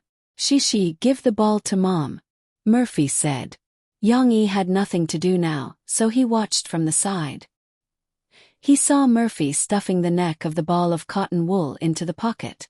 Then, the head was tightly pressed against the opening of the pocket. After sewing the line to make it firm, the prototype of the doll was already formed. However, it wasn't over yet. Murphy took the remaining square piece of cotton cloth. She sewed the 4 sides of the cloth and then folded it diagonally. She took the prototype that she had just made and wrapped the head in the center of the cotton cloth. This part was a bit complicated. Mo Fei did it alone, while Cece squatted next to her. Her little face was tense, as if she was the one who was sewing, and she was so nervous that she pursed her lips. The smooth side was the face, and the wrinkled side was the hair. Then she tied a knot at the 2 ends of the bottom line. After sewing the thread, a simple doll was completed. Okay, it's done. Murphy shook the doll in her hand and handed it to Shishi. She smiled and asked, Shishi, what do you think?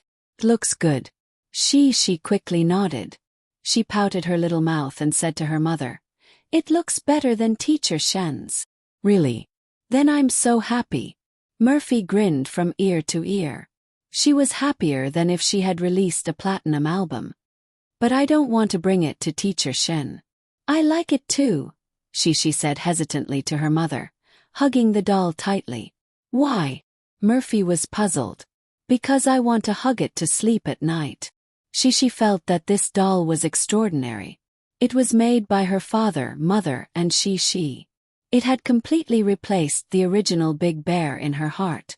You can still get it back after you hand in your homework. Murphy didn't know whether to laugh or cry as she corrected Shishi's wrong idea. Then she turned to Young-yi, who was watching TV, and said, Young-yi, quickly promise your daughter that you and Teacher Shen will help Shishi get this doll back. Oh, I promise. Young-yi's answer was perfunctory. What are you watching? Murphy asked curiously. I'm not watching anything. Young-yi was still trying to hide it in a panic.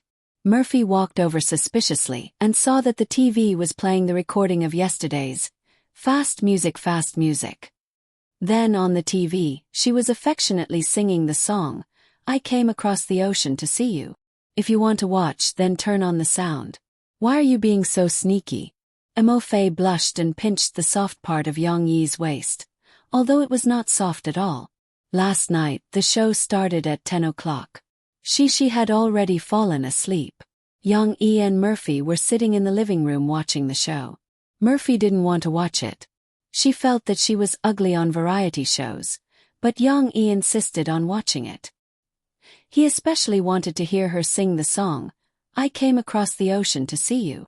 Even now, Murphy could still remember Young-yi's expression at that time. He listened and watched with special attention, just like a little fanboy. Tell me, when you sang this song, were you thinking of me? Young-yi listened attentively, taking in all the changes in her expression. Then, he carried Murphy in his arms and looked at her as he gently asked this question. Murphy stubbornly denied it at that time, but she couldn't help but laugh. You're still denying it. You didn't stay abroad with Shishi, but you came back across the ocean. If it wasn't for me, who else could it be? Young-yi tickled her. Murphy couldn't stand being tickled. She struggled for a moment before confessing amidst laughter. However, it was too late to confess. She had underestimated the inhumane rules of the Yang family. Young-yi didn't give her a chance to explain and directly punished her with the family rules. Just as she was punished for resisting being strict and taking out the pillow, The energetic young E made Murphy kneel on the sofa in the living room to repent. Then she was tortured by yoga on the big bed. In the end, Murphy, who almost fainted in the clouds, sat in jail for a long time. Murphy couldn't remember what happened after that. When she woke up the next day, just as mentioned earlier, she was sharing a bed with young E. "How I wish I could send you off 1,000 miles until the end of the world, and spend the rest of my life with you." Young E didn't know when he had listened to her and turned up the volume of the TV. Murphy was pulled back from the memories of her blushing face yesterday by her own singing. Ouch!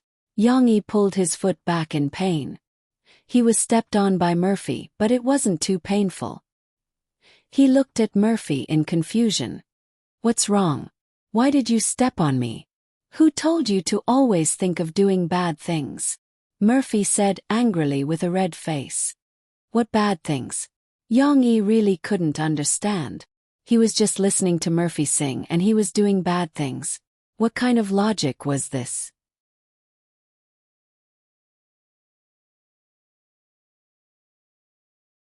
Chapter 228. On Monday, she happily carried her dolls to kindergarten. Every child brought their own dolls. However, not all of them were made by their parents. Lonexin was very pitiful. She pouted and complained to Shishi. "My father is on a business trip, and my mother can't make the dolls. The nanny and auntie help me." In fact, according to Ms. Shen's instructions, every child's dolls were similar. The only difference was the color of the cloth. The boys' dolls were mainly blue, white, and brown, while the girls' dolls were in a variety of colors. Shishi's pink doll was more popular, but there were also some dolls in purple, magenta, light green, and beige. However, the differences still had to be shown. Miss Shen selected a few children who did a good job and sewed the dolls well to praise. Although they were all little girls, most of them were boys. After all, their dolls were made by their mothers. Shishi was one of 2 little girls who were praised. The other one was Chen Shiyun, whose boxing coach father married a nurse mother who was clever and skillful. Cece's doll was praised because it had a little hat sewn with a piece of red cloth compared to other children's dolls. On Sunday, when Imo Fei was bored, she cut a piece of red cloth and added it to Cece's hat. When Miss Shen praised Shishi, she specially took out her doll and showed it to all the children. She also interviewed the little girl. "Shishi, why did you think of adding a cap here?" Shishi stood up and crossed her hands in front of her chest. She was a little shy, but she said honestly, "Mom made it. Mom said that Little Red Riding Hood is very brave and smart. She wants Shishi to be like Little Red Riding Hood." Why is Little Red Riding Hood so brave and smart? Miss Shen asked curiously. "Because Little Red Riding Hood defeated the big bad wolf and saved her grandmother." Shishi raised her head and said proudly, "My papa told me." The children in the circle all cried out in surprise. "Is the big bad wolf very scary?" Young Luochi shrunk her head and asked timidly. "I've seen the big bad wolf in the zoo. It's not scary at all. It's even smaller than my dog." Chen Shiyun shouted. Lon Exen pouted and said unhappily, "Who said it's not scary? My father said that if I don't listen to him, he will let the big bad wolf eat me." Miss Shen was a little dumbfounded. After the children finished talking, she whispered to Shishi and pulled Shishi to the middle. She clapped her hands and said, "Shishi told me the story of Little Red Riding Hood is very interesting. Shall we ask Shishi to tell us the story of Little Red Riding Hood? The children were all clapping their hands with all their might. Chen Shiyun was even competing with Lon Exin. Everyone had already stopped, but the 2 of them were still clapping non-stop. Miss Shen smiled and stepped aside. But after the teacher left, Shishi became nervous. This was the first time that Shishi told a story to others. It was different from the feeling of telling a story to her parents. Her friends were all staring at her. Shishi felt that she was a little speechless. This story, it's me, it's my papa who told me." Shishi began to stammer, but the more she stuttered, the more nervous she became. Fortunately, Miss Shen helped her out. She said with a smile, It's okay, Shishi. Take your time. Let's applaud for Shishi, okay? At the side, Mr. Moo even passed Cece's doll to her. Hugging the doll and having a prop to rely on, the little girl stuttered as she continued to tell the story. Papa said that Grandma gave that little sister a little Red Riding Hood, and she liked it very much. Later, she called it Little Red Riding Hood. Cece held her doll and pointed at the red hat and said, "Later, Grandma got sick. Mama said, 'Little Red Riding Hood, give Grandma a cake. Grandma will not get sick after eating the cake.'" Cece's narration was lacking in weight and vocabulary, but in the ears of the other children, it was just like a great adventure story. It was no less exciting. All the children, including Chen Shiyun, listened attentively. Their eyes were glued to Shishi, and they did not even blink. From giving the cake to Grandma to talking with the big bad wolf on the road, and then the big bad wolf ran to Grandma's house and tricked Grandma into opening the door, eating Grandma, and then pretending to be Grandma lying on the bed.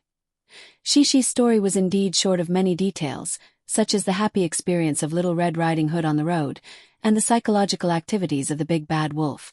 But what was rare was that Shishi remembered the main plot of the story, and told it in an orderly way. The children were nervous at this time. Lon Exon clenched her little fists and pursed her lips tightly, as if she was Little Red Riding Hood, afraid that she would be eaten by the big bad wolf when she opened the door. Little Red Riding Hood went to Grandma's house. The big bad wolf was on Grandma's bed and wanted to eat Little Red Riding Hood. Cece still left out a lot of details, but her narration was still thrilling. She hugged the doll tightly, and the atmosphere became tense. But Little Red Riding Hood saw it. Shishi had a happy smile on her face. The little girl became more fluent, and her voice became more cheerful because of Little Red Riding Hood. She saw the big bad wolf's hand. It was so hairy and had claws. It was so scary. Then what should we do? Lon Exon grabbed Yang Luochi's hand in fear. Yang Luochi was also very scared. The two girls huddled together and hugged each other for warmth. Little Red Riding Hood is very smart. She told the big bad wolf that she was going to get the cake. She said.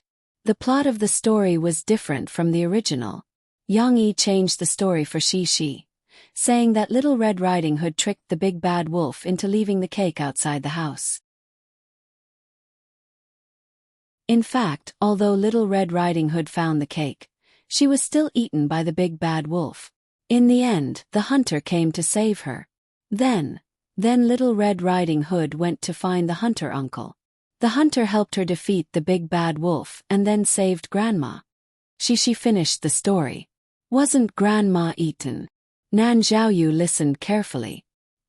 He raised his little hand and asked. Because Grandma was in the big bad wolf's stomach. The hunter uncle cut open the big bad wolf's stomach, and Grandma came out. Shishi drew a circle on her hand and gestured. Very good. Thank you, Shishi, for telling us the story. What do you think? Mr. Shen came up with a smile and patted Shishi's shoulder. Yes. The group of children nodded excitedly, as if they were the brave and smart Little Red Riding Hood. So, this story tells us. Mr. Shen was still talking, but Shishi didn't listen. The little girl was full of joy as she puffed out her chest. She had finished telling a story, and she had even finished telling it completely. There was no need to mention how great this sense of accomplishment was. At this moment, Shishi was waiting for school to finish. She wanted to go home and tell her parents about this story. However, it was still early and it was not noon yet. Shishi might have to wait for a long time. She didn't notice that the other children were looking at her eagerly. Lon Exen, Yang Luochi, and Chen Shiyun were waiting for her to have lunch together. But this time they were not waiting for Shishi's father's delicious food, but for Shishi's story. The children all wanted the class to end quickly, so that they could gather around Shishi and ask her if there were any other interesting stories. It seemed that the little girl was going to be the center of attention again.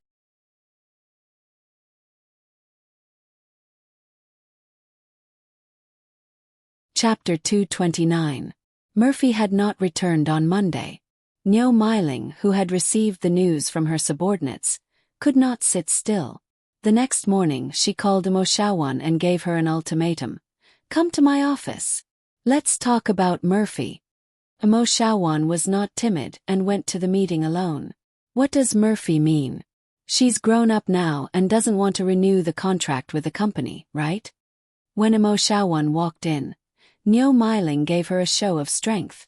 She wanted to suppress Mo Shaowan with her imposing manner. However, Mo Shaowan was not Murphy. She smiled and said, Hey Sister Ling, why are you angry? This contract renewal is not a small matter like eating and sleeping. We have to talk about it slowly. Slow.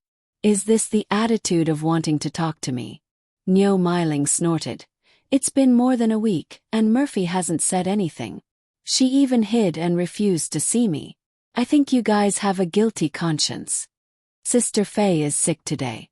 She has a cold and cough, so she can't talk much. That's why I told her to rest at home and protect her golden voice. Mo Shaowan smiled and said, And Sister Ling, don't you know who has a guilty conscience?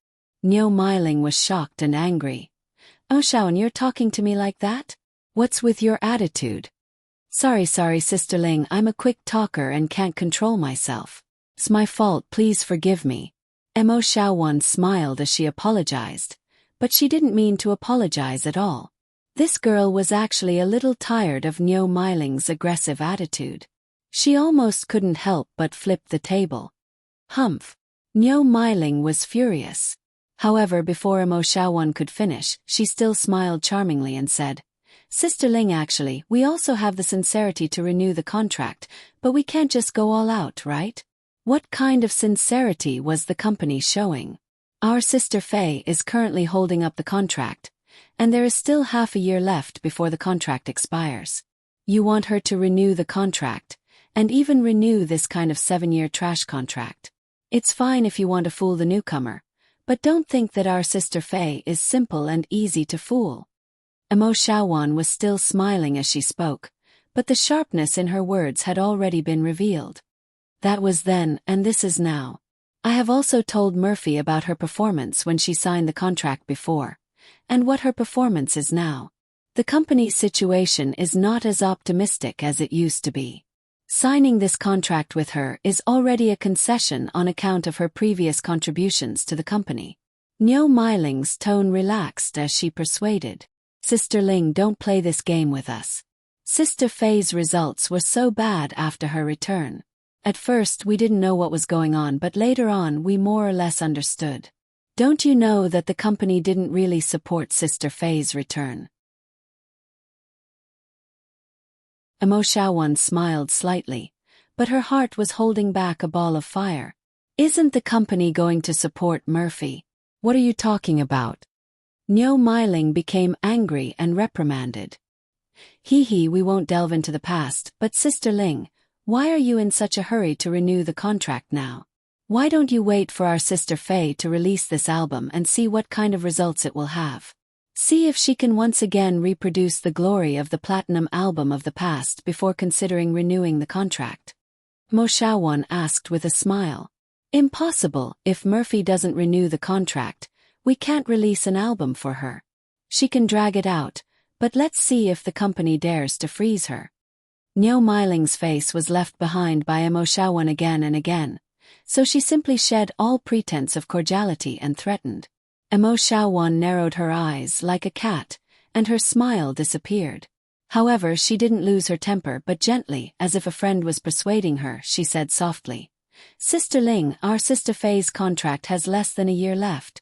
If you freeze her, our Sister Fei can afford to wait.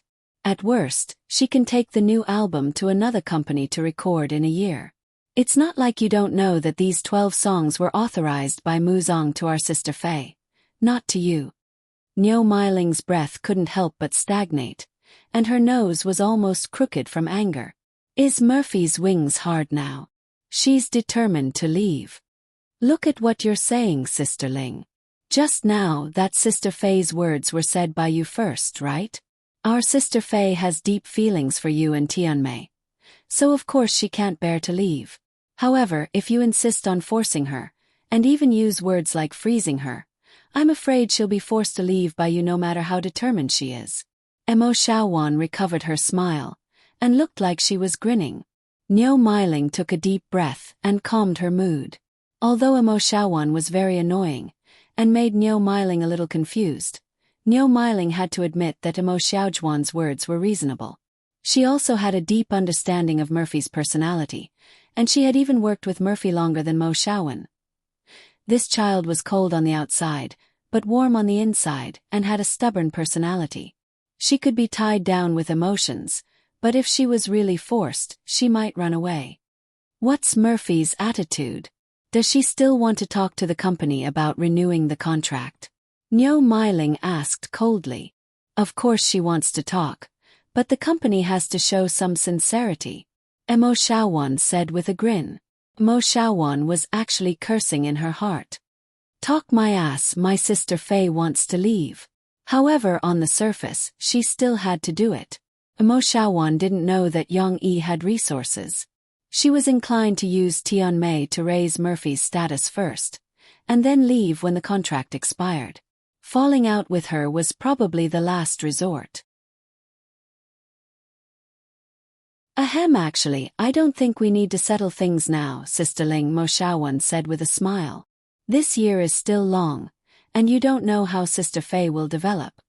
If say that the company takes out the contract, and then Sister Fei and Sister Ling renew the contract, how will you set the liquidated damages? You don't know how popular Sister Fei's album will be after it's released.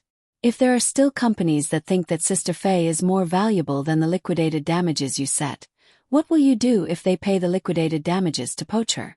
Mo Xiaowan said bewitchingly. Niu Meiling frowned. In the face of benefits, she forgot about Murphy's feelings for the company. Or in her opinion, there was no feeling that could not be betrayed. It was just that the money given was not enough to make up for the price of her betrayal.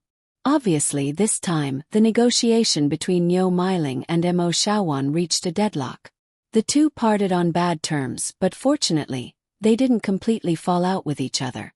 After Mo Xiaowan left, Niu Meiling called the executives of the company for a meeting with a sullen face. After Mo Xiaowan left the company, she didn't stay idle. She rushed to Tingshan without stopping and came to the small studio building that was being renovated. In the end, Mo Xiaowan used the funds given by Yang Yi to buy a 3-story building. The location wasn't prosperous, but it was convenient for transportation. It was suitable for Murphy's studio. However, the entire building had to be renovated. Mo Xiaowan felt that this would be their new base. No matter what, she couldn't treat herself badly. She wore a mask and found Xiao Ai, who was supervising the work. The two chatted while checking the progress of the project. Xiao Ai, did your family nag you after you resigned? Mo Xiaowan asked with a smile as she held Xiao Ai's hand and leaned against her soft body. Nag, how could they not nag? Last weekend, my mother came over and told me that I didn't want a stable job and had to resign. I don't know what I was doing all day. Then she said that I was so tired recently. How could I find a boyfriend in the future? Wan, you have to compensate me. Xiao Ai also smiled and said to Mo Xiaowan. Of course. You'll be a veteran of our Sister Fei's studio in the future. Your salary will definitely be much higher than before. For now, you'll have to suffer. Mo Xiaowan pinched Xiao Ai's chubby face and then snorted. Men are nothing.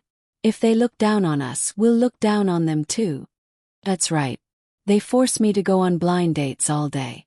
I'm so annoyed by those stinky men. Xiao Ai echoed. If you ask me, don't listen to your mother. What's the hurry? Let's start our career first, and then slowly choose later. There are plenty of good men. Mo Xiaowan said proudly. Anyway, I don't think the men who come on blind dates are good. But I'm afraid that if I don't get married in a few years, I'll become an old leftover woman. Xiao Ai said worriedly. It doesn't matter. I'll protect you. Whoever says you're a leftover woman, I'll beat him to death. Mo Xiaowan waved her pink fist and said fiercely. Hee okay. Xiao Ai snickered. At this time Mo Xiaojuan's phone rang. She took it out and looked at it.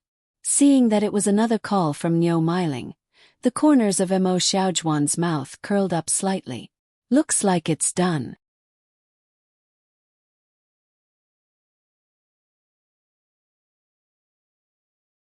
Chapter 230. The contract renewal issue was finally temporarily resolved. Of course, as Mo Xiaojuan had expected, the negotiations were temporarily put on hold. Niu Meiling also privately promised Mo Xiaojuan that she would not do anything to Murphy in exchange for Murphy's return. In fact, Niu Meiling did compromise on this issue. She was a smart person and quickly distinguished the pros and cons. Since she could not coax or force Murphy to sign a low-level contract, Niu Meiling had to change her mind and treat Murphy as a real platinum singer. Naturally, she could not continue to suppress her, and she had to make a 180-degree turn. Niu Meiling had ordered her subordinates to fully support Murphy's new album. It was fine if they earned less from Murphy. Although Niu Meiling's heart was bleeding, she would never allow Murphy, the ace she still cared about, to fall into someone else's hands after the contract ended.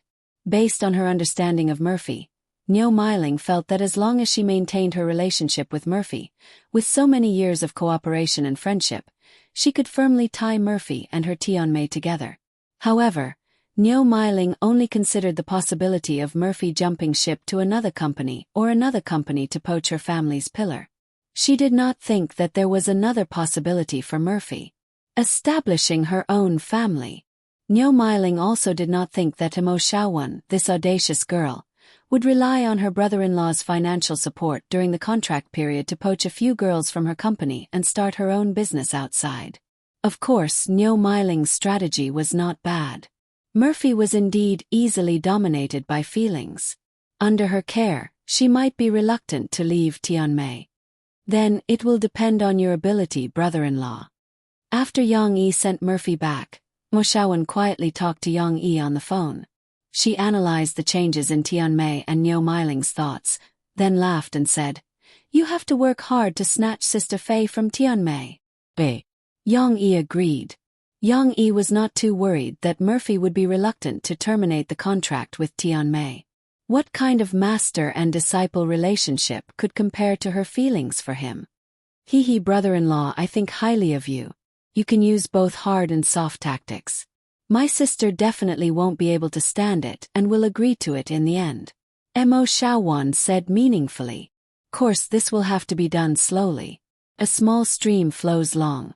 Cece's bedtime stories had already passed the new release period, and many bookstores had taken this book off the shelves. Only the state-run bookstores continued to sell it, and a few private bookstores that were optimistic still placed this fairy tale book in the most conspicuous position. In Guangdong province, the reputation of Cece's bedtime stories gradually spread among the group of parents. There was even a situation where it was difficult to get a book.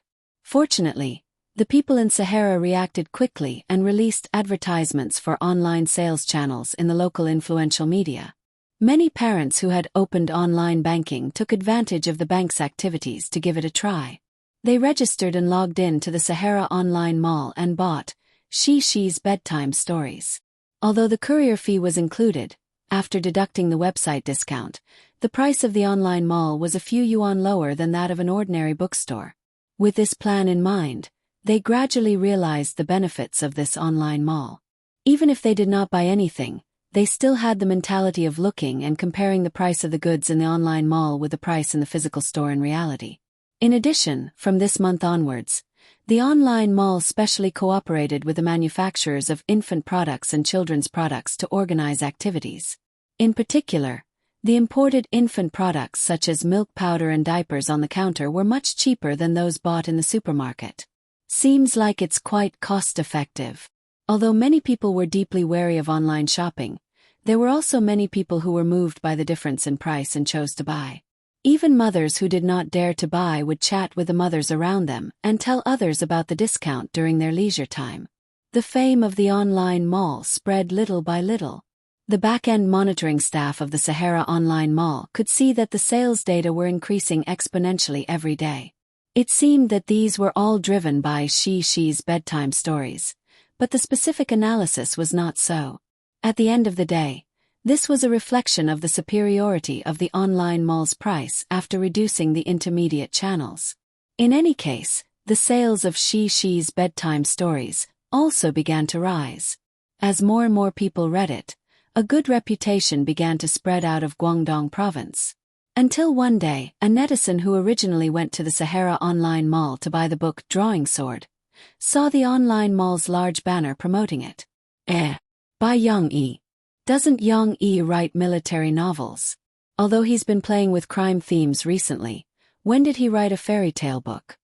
The non-die-hard fan of Yang Yi was curious. He specifically went to the online customer service of the online mall and confirmed that the book was indeed written by Yang Yi. Interesting. Did Yang Yi also write a fairy tale book? The non-die-hard fan was interested. Although he was not a die-hard fan of Yang Yi, he was a very curious person. After buying Drawing Sword, he also bought She's bedtime stories along the way to save some postage. However, after the delivery of the book, a man in his early 20s held the fairy tale book and was fascinated by it. More than 20 well-written fairy tales fascinated him for 2 days and 2 nights, especially when he saw the story of Sleeping Beauty. His girly heart almost overflowed and he almost could not control his desire to cross-dress. Such a good book must be promoted, but what if he did not know any children or single mothers? There was a way. He excitedly ran to the discussion area of the 2 serialized books, Yuzue and Prison Break, and posted, "You may not believe it, but Yang Yi has made me obsessed with fairy tales again." The title was very eye-catching. The content was naturally to promote She's bedtime stories by Yang Yi and recommended everyone to buy it at Sahara Online Mall. As soon as the post was posted, he was scolded badly by the readers who were waiting for the update. "Are you a water army? How could Yang Yi have written a fairy tale book? I'm afraid it's a fake link. Don't click on it, be careful." This non-die-hard reader's ID was naturally not as well known as Mu Yuqing's Mu Yuchen. Despite his strong arguments, it was still difficult to convince everyone. However, when Mu Yuqing saw this post, he vaguely remembered that when he went to Sahara Online Mall last month to study the other party's online shopping ideas, he saw the book She's bedtime stories. It seemed that it was also promoted to be written by Yang Yi, but because it was children's literature, it did not arouse his interest. But now that Mu Yuqing was on holiday and had nothing to do, he simply followed the link given by this reader.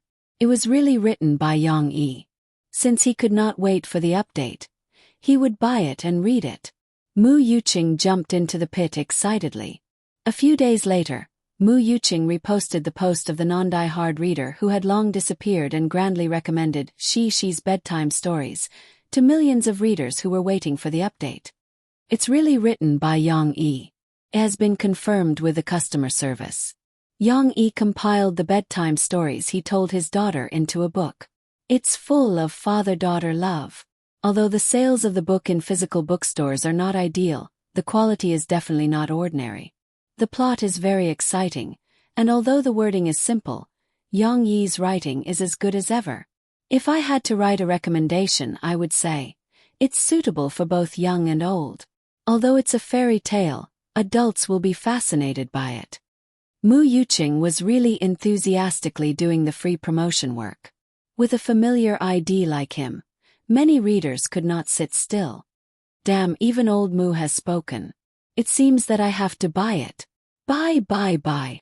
Based on the fact that it's a real book written by Master Yang Yi, I'll definitely buy it. If I don't buy it, I'm not Yang Jejun. I was wondering why Yang Yi was so weak in updating. It turns out that he has a daughter. Well, let's contribute to our daughter's milk powder money. Go away, who's your daughter? Yingyi is my father. You guys continue chatting. I'll place the order first. Anyway, Yang Yi's character is guaranteed. You won't lose out or be cheated. Does anyone live near number 81 Hutong on Keoniai Street in Beijing? Let's make up the bill together. Save on the postage. In the midst of laughter, Yang Yi's fans were about to bring the sales of Shi's fairy tales to a magical number. Although this would no longer attract media attention and reports, these fairy tales would eventually spread. But this was all in the future.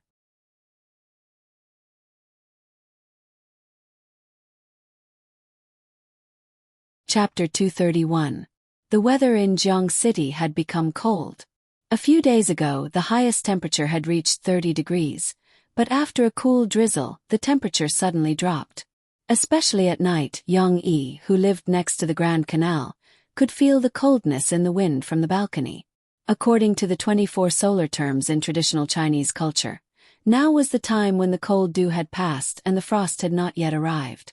The weather turned cold, but there was no sign of winter. However, the unpredictable temperature was a nightmare for parents. Although Murphy went back to record songs and the shooting of the MV was scheduled, she still missed her daughter in her heart. Yang Yi was careless and didn't know anything. As a mother, she knew that she was most likely to fall ill at this time of the year except spring. Therefore, she called Yang Yi almost every night and told him to take good care of Shi. Usually, no matter whether it is hot or not, Shi must wear more clothes. Don't let her jump on the bed naked after taking a bath at night. It's better to let her come out of the bathroom when she is wearing pajamas.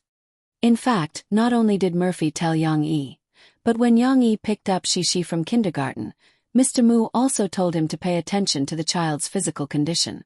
If there was any abnormality, he must go to the hospital in time for treatment and communicate with the kindergarten. Perhaps it was because she practiced with her father every morning. Shi, who kept exercising, was in good physical condition.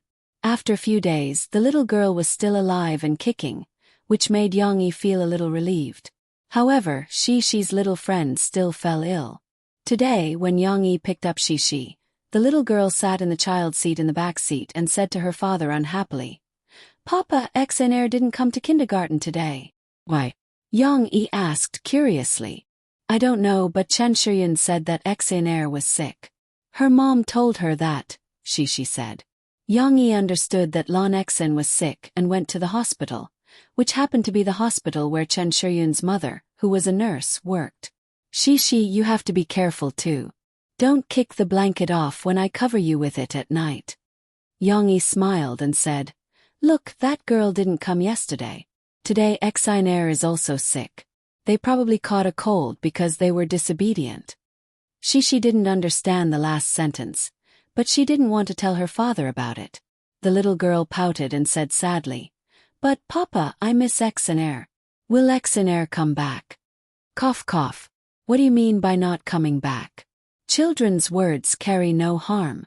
Fortunately, there were no outsiders in the car. Yang Yi didn't know whether to laugh or cry. He said to Shi, "How can you say that? You can't use the word, not coming back casually." "Why?" The innocent little girl looked at her father with her big eyes in confusion. "Because." Yang Yi paused for a moment. He was a little speechless.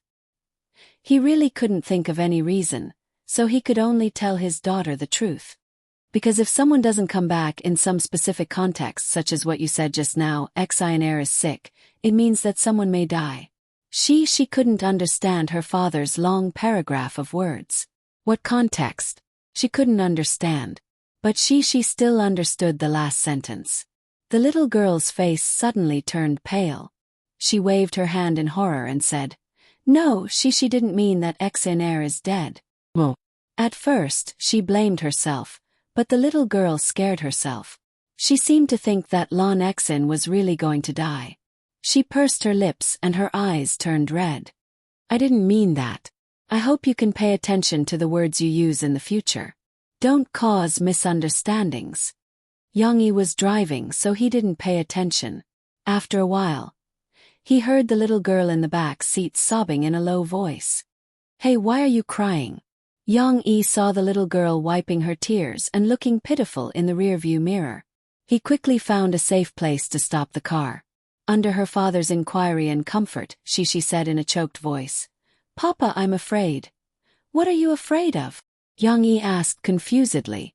The little girl's skin was very white. When she cried, her eyes, nose, and mouth seemed to be stained with rouge. It was a sharp contrast with her white skin. It was lovely and pitiful. "I'm afraid that Exenair will die," the little girl said sadly. "No, Exenair is just sick. It's not a big deal. She will come to kindergarten soon after she recovers. She don't think so much. What's more, what you said just now wasn't true." Yang Yi hurriedly comforted. "But I miss Exenair," Cece sniffled and said with an aggrieved expression. She was really worried about Lan Exen. "Well, wait a minute." Yang Yi thought for a moment. He took out his cell phone and dialed Lan Exen's father's number. After a while, Yang Yi hung up the phone. Under Shi's expectant eyes, he said with a smile, "Well, Papa has asked clearly. Exenair had a little fever yesterday, so she went to the hospital last night to get an injection. It's not a cold. At present, Exenair is still resting at home. She may have to rest for a day tomorrow. But do you want to visit Exenair? Papa can take you there after dinner." She nodded happily. "Yes, I want to go to Exenair's house. I miss Exenair so much." Just like that, it was decided. Yang Yi and Lans Hao Kai agreed on a time. Lans Hao Kai was not on a business trip. His daughter was sick, and as the big boss, he was also worried. He had to put his work aside to accompany his daughter. At around 7 in the evening, Yang Yi drove Shi to the Lan family's big villa. "Big brother Lan, your villa is really luxurious." Yang Yi could not help but sigh. No wonder he was a real estate tycoon. "It's not bad, right?" "Haha, the next time these children have a gathering, they can come to my house to play. I don't dare to promise anything else, but I have enough snacks at home." Lans Hao Kai laughed and brought Yang Yi and Shi home. "Exenair." She called out happily when she saw Lan Exen sitting on the sofa eating snacks and watching television. "Ishi." Lan Exen heard the voice and quickly turned around. When she saw she also jumped down excitedly. The two girls hugged each other excitedly. Lans Hao Kai was afraid that Yang Yi would be worried. He smiled and said, "Exenair is almost recovered. Also, it's not a fever caused by the virus, so there's no need to worry about infection. I asked her mother to take an extra day off from the kindergarten because I was afraid that she would catch a cold outside before she fully recovered. Exenair, you scared me. I was so worried about you." She hugged Lan Exen and said with a pout, "I don't know either. I feel so uncomfortable and sleepy today." Lan Exen giggled and pulled Shi to sit down. The two girls sat side by side like good sisters. "Are you better now?" Shi asked with concern. Lan Exen took out her snacks and ate them with Shi. She pouted and said, Okay. I went to see a doctor yesterday and then got an injection. It hurts so much." When Shi heard the word needle, she remembered the cold shiny needle tip when she made dolls with her parents. Lan Exen stretched out her left hand and turned it over. She pointed to a needle mark on the back of her hand and said, "It's here. It hurts so much." Shi carefully held Lan Exen's left hand and couldn't help but swallow. "Does it really hurt?" "It hurts so much. I cried." Lan Exen proudly told her ugly story, as if she was a little hero. "But then I fell asleep and it didn't hurt anymore." Yes. Cece still had a scared look on her face. After visiting Lan Exen, Shi's mood finally improved a lot. However, she had a lot to tell her friends about this experience tomorrow.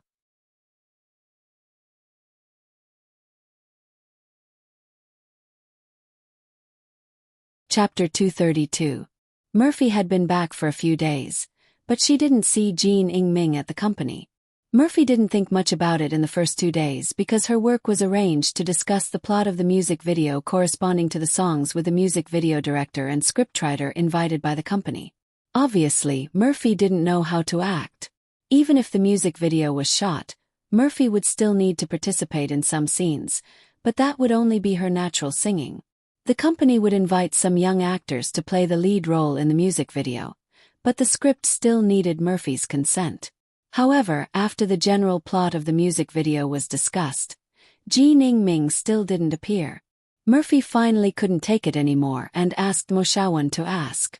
The people over there said that Sister Ling is helping you and Teacher Duan coordinate the schedule, saying that Teacher Duan will take over Teacher Jin's position. Not long after, Mo Shawan ran back happily and said with a smile, "Look, sister, is the company starting to pay more attention to you?" It was indeed very important. Not only was the shooting of the music video put on the schedule, but Nyo Miling also wanted to take care of Murphy's feelings. She wanted Teacher Duan Shurong, who was currently supervising Zhenjian's new album, to come back and work with Murphy. Tian Mei was showing her sincerity this time. Seeing that she was going to snatch Zhenjian's producer back, Mo Shawan was happy. Her previous grievances were all cleared. She felt very good. However, Murphy didn't look very happy. She frowned and thought for a long time before saying to Mo Shawan, "Shawan, go and tell Sister Ling that I won't change Teacher Jean. I'll work with Teacher Jean for this album." Mo Shawan was a little surprised. She asked puzzledly, "Isn't Teacher Duan better? She's worked with you so many times. Don't you like Teacher Duan the most?"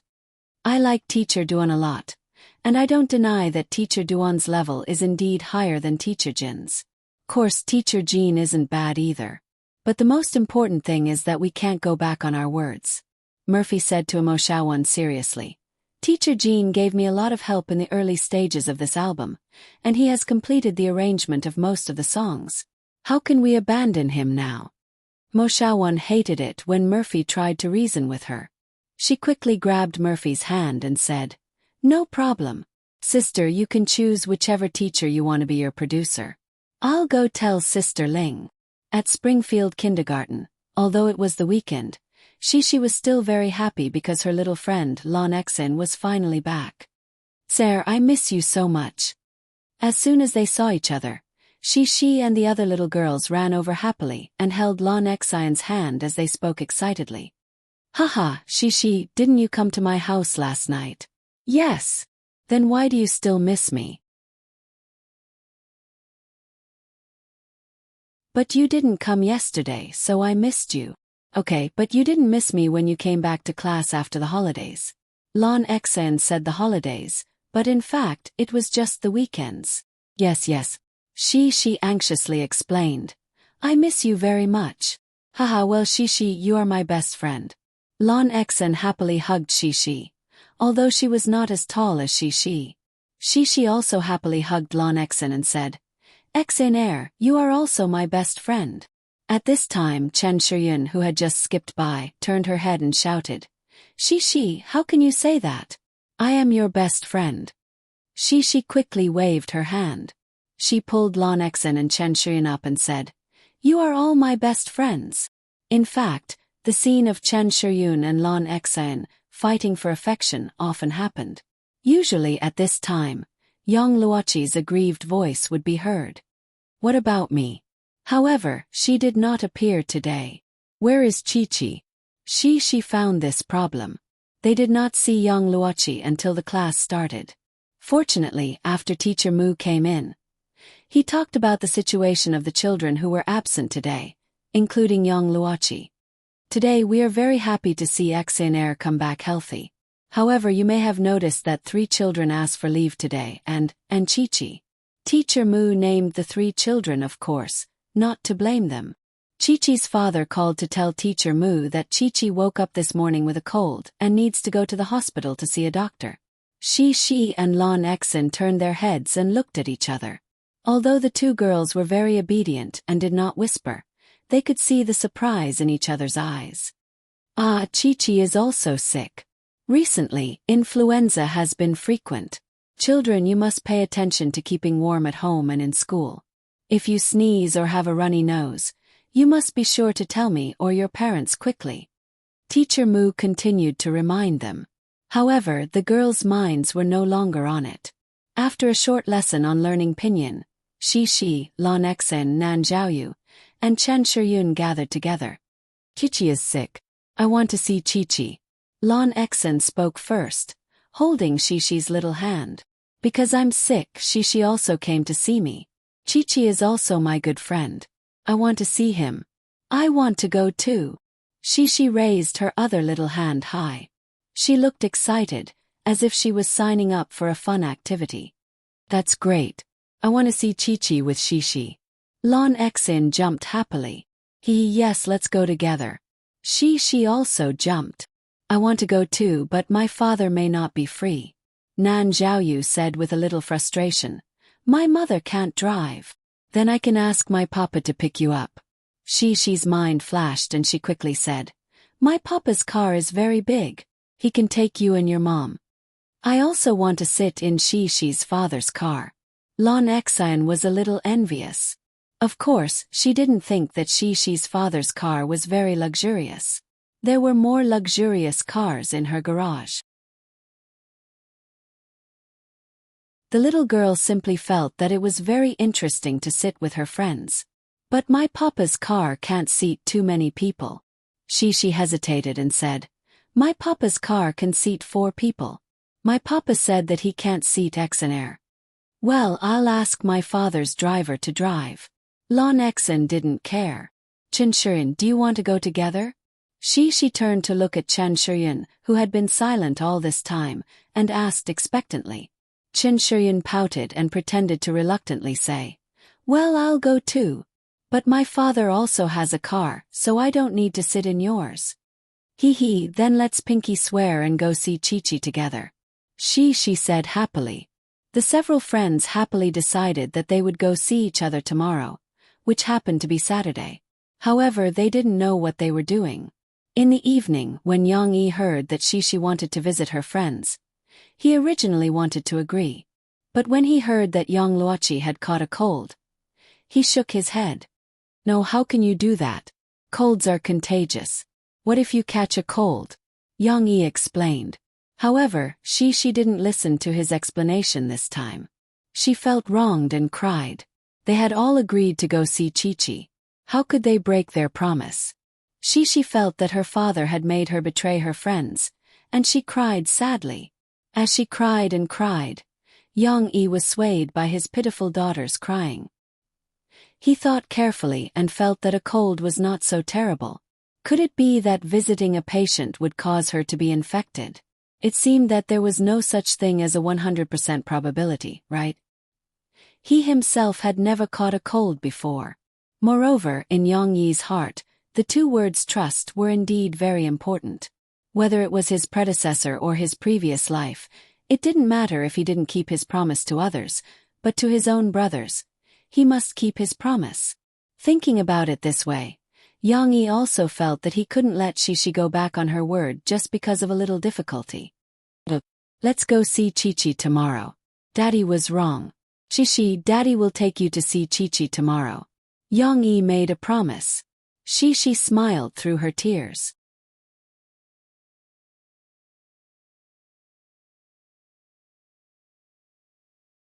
Chapter 233. Chi regarded this matter as an important task. The next morning, Yang Yi woke her up. When the little girl was still in a daze in the warm bed, she muttered to her father, Papa, are we going to see Chi? When they were having breakfast, Cici pestered him again and asked, Papa, when are we leaving? Yang Yi, who didn't know whether to laugh or cry, had to clean up the tableware quickly and began to help Chi contact the parents of several friends. The first one was of course to find Yang Gua to understand Yang Luoqi's current situation. Yang Gua was still very happy to see Chi and the others come. After Yang Yi finished the phone call, he said to Chi with a smile, Good news, Chi-Chi's cold is now much better. She basically doesn't sneeze anymore, but she still has a little cough. Let's go to Chi-Chi's home to see her later. B. The little girl happily danced on the floor. She didn't even know where her heart had flown to. Later Yang Yi called Lon Xen, Chen Shiyun, and Nan Zhaoyu's father one by one. Lance Hao Kai was not at home. He was on a business trip again, but he knew about this matter and gave Yang Yi the phone number of his driver. Lance Hao Kai attached great importance to his daughter. He didn't care too much about other children's illness. He just let Lon Xen visit them if she wanted to. Chen Shiyun had a setback. Chen Guoqiang helplessly told Yang Yi that her mother didn't allow Chen Shiyun to visit Xi. Chen Guoqiang's idea was actually similar to Yang Yi's, but Chen Shiyun's mother was a nurse. She knew how terrible the flu was. No matter how much Chen Shiyun cried, she didn't allow it. As for Nan Zhaoyu, Yang Yi actually wanted his parents to be like Chen Shiyun's mother. After all, when he thought about how his daughter had taken the initiative to invite another boy to sit in her car, even though Yang Yi wouldn't go as far as to refuse his daughter, he still felt uncomfortable in his heart. However, Nan Zhaoyu's mother was very happy. She gave her home address to Yang Yi and assured him that Yang Yi could come and pick her son up any time. Yang Yi did not know that Nan Zhaoyu's mother did not even consider whether the cold was contagious. She was worried that her son would stay at home and recite poems every day. She was worried that her son would become a bookworm like his father, and only get married when he was 40 or 50 years old. That would be terrible. Nan Zhaoyu's mother was already thankful that this brat could be invited out to play by a girl. How could she care about anything else? Of course, Yang Yi did not know what Nan Zhaoyu's mother was thinking. If he knew, he would not let Nan Zhaoyu get in his car. Well, Chen Shiyun can't go now, but XNR and Nan Zhaoyu can go. Yang Yi reported to Xi. Chen Shiyun can't go. The little girl was a little disappointed, but she soon recovered her happy attitude because she had two friends. Then Papa, let's go quickly. Yang Yi drove Xi to Nan Zhaoyu's house to pick up the little boy, and then to Lan Xian's house. I want to sit in Xi's father's car. I don't want to sit in yours. Lan Xian saw that Nan Zhaoyu's mother did not follow, and there was an empty seat in the car, so she wanted to sit with her friends. Children can't sit in the front passenger seat, Yang Yi kindly advised. However, Lan Xian pouted and kept holding Xi's little hand. Mr. Yang, why don't we let the children sit in the boss car? The driver gave a solution. He drove the Lan family's limousine out. Yang Yi temporarily parked his tyrant at the Lan family's house, and then everyone sat in the luxury car. Everyone was happy. Lan Xian, Xi, and Nan Zhaoyu sat together. The three children were all excited, rolling and playing on the luxurious sofa in the limousine. Their little feet stepped on the leather sofa, causing creases to appear one after another. Yang Yi really couldn't bear to look at them. He helplessly turned his head away, allowing them to chatter and make a fuss. I told you that Chen Shiyun is a coward. For some reason, Lan Xian denounced Chen Shiyun, who was absent. She snorted and said, "She doesn't even dare to come. If I knew earlier, I wouldn't have invited her." Nan Zhaoyu was more shy and usually didn't speak loudly. However, when he was with his friends, he was slightly more lively. I really want Chen Shiyun to come too. Chen Shiyun, XNR, Nan Zhaoyu and Chi, let's play together. Xi said. You said too little. There's also your Xi. Lan Xian giggled. With the address, Lan Zhaokai's driver quickly sent them to Yang Luoqi's house. Of course, Yang Guo was an ordinary university professor. It was impossible for her to live in a big villa like Lan Zhaokai's. Their house was a small apartment with an elevator. The house was more than 100 square meters. It was neither big nor small. Yang Luoqi's mother opened the door for the children. Yang Luoqi's mother, Wu Yu, was an ordinary white-collar worker. However, she was delicate and beautiful. Her personality was similar to Yang Guo's. She was gentle and virtuous. It was said that she could dance. Yang Luoqi learned from her. When the door opened, Wu Yu was wearing an apron and preparing lunch. Note 1. Hello, Chi-Chi's mother. Xi, Lan Xian, and Nan Zhaoyu had all seen her before. They crowded at the door and greeted her sweetly when they saw her. Wow, you're all here. Hello. Wu Yu laughed. Chi, come out quickly. Xi, XNR, and Zhaoyu are here to see you. The little guys swarmed in. Yang Yi also greeted Wu Yu and Yang Guo, who had just stood up from the sofa. At this time, the door of a room opened. A little girl ran out happily. Her little face, which was a little sickly, seemed to be a lot more energetic and rosy at the moment. Ishi. Xinair. Zhaoyu. Yang Luoqi happily took her friend's hand. Although she didn't shout like Shi and Lon Exen, she was still happy. Chi, I missed you so much. Shi's, I missed you so much was almost her catchphrase. I missed you too, Chi. Are you feeling better? Lon Exen's voice was loud, and the whole room echoed with her voice. The two girls dominated Yang Luoqi, and Nan Zhaoyu could only watch with concern. Yes, but I still cough. It's a little uncomfortable. Yang Luoqi nodded, but still touched her throat and said softly. Her voice was still a little hoarse, but with the concern of her friends, Yang Luoqi felt that her illness was almost cured. Looking away from the children, Yang Gua smiled and said to Yang Yi, "Why don't you have lunch with me?" "How could I? There are so many people." Yang Yi was polite. "Why are you being so polite?" Yang Gua patted Yang Yi's shoulder and said with a smile, "Wu Yu heard that you were coming, so she went to buy a lot of ingredients. She even thought of ways to make delicious food for the children. Lunch is already ready."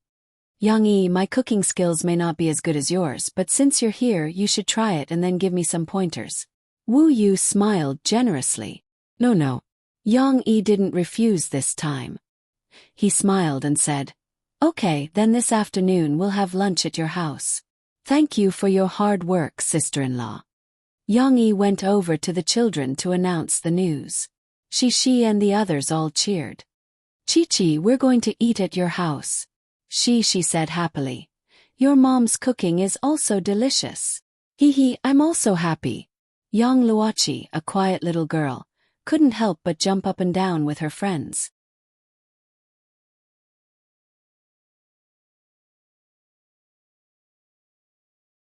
Chapter 234. At noon, Wu Yu's cooking skills were actually quite good. The little ones ate very happily. As they dug into the rice, their faces were covered with rice grains. Then they looked at each other and giggled at each other's embarrassing appearance.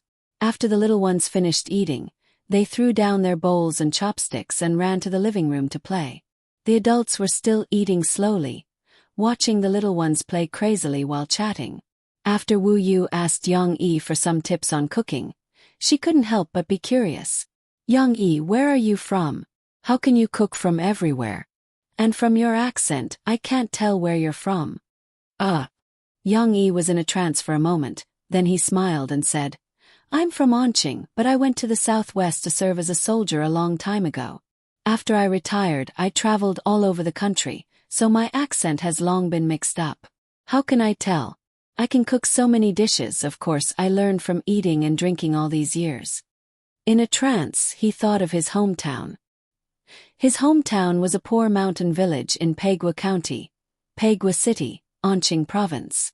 Because his predecessor didn't do well after he retired, he didn't have the face to see his hometown parents, so he didn't return home for 2 or 3 years. He only called back to say hello during the new year and sent home the money he saved. Yang Yi was now rich and successful, but he didn't plan to go home. After all, he wasn't the real Yang Yi. He didn't know how to face the parents and siblings of this body. Out of the mentality of compensation, Yang Yi had been sending money home, thousands, tens of thousands, but he wouldn't give too much all at once. It wasn't that he was stingy, but mainly because his predecessor didn't usually give too much. If he suddenly sent hundreds of thousands, his parents and villagers in the poor mountain village would be scared and worry about him even more. Yang Yi felt that this matter had to be planned slowly. "By the way, speaking of your accent, Yang Gua, you're from Yu Province, right? And Wu Yu, I heard that you are also from Guangdong Province. Why did you come to work in Jiangnan?" Yang Yi asked them in order to change the topic. "Yes, we are from Yu Province. But because we were hired to study at the University of Jiangqing, Wu Yu felt wronged. She quit her job and came to Jiangqing with me. Can be considered a fresh start." Yang Gua gently patted Wu Yu's hand and said. Wu Yu smiled and said, "Yang Gua has a doctorate and has even become a university teacher. As someone who has never been to university, of course I have to follow my teacher." So what if I didn't go to college? Youngie laughed. I didn't go to college either. I didn't even finish high school before I joined the army. Yes, I also said that it's nothing.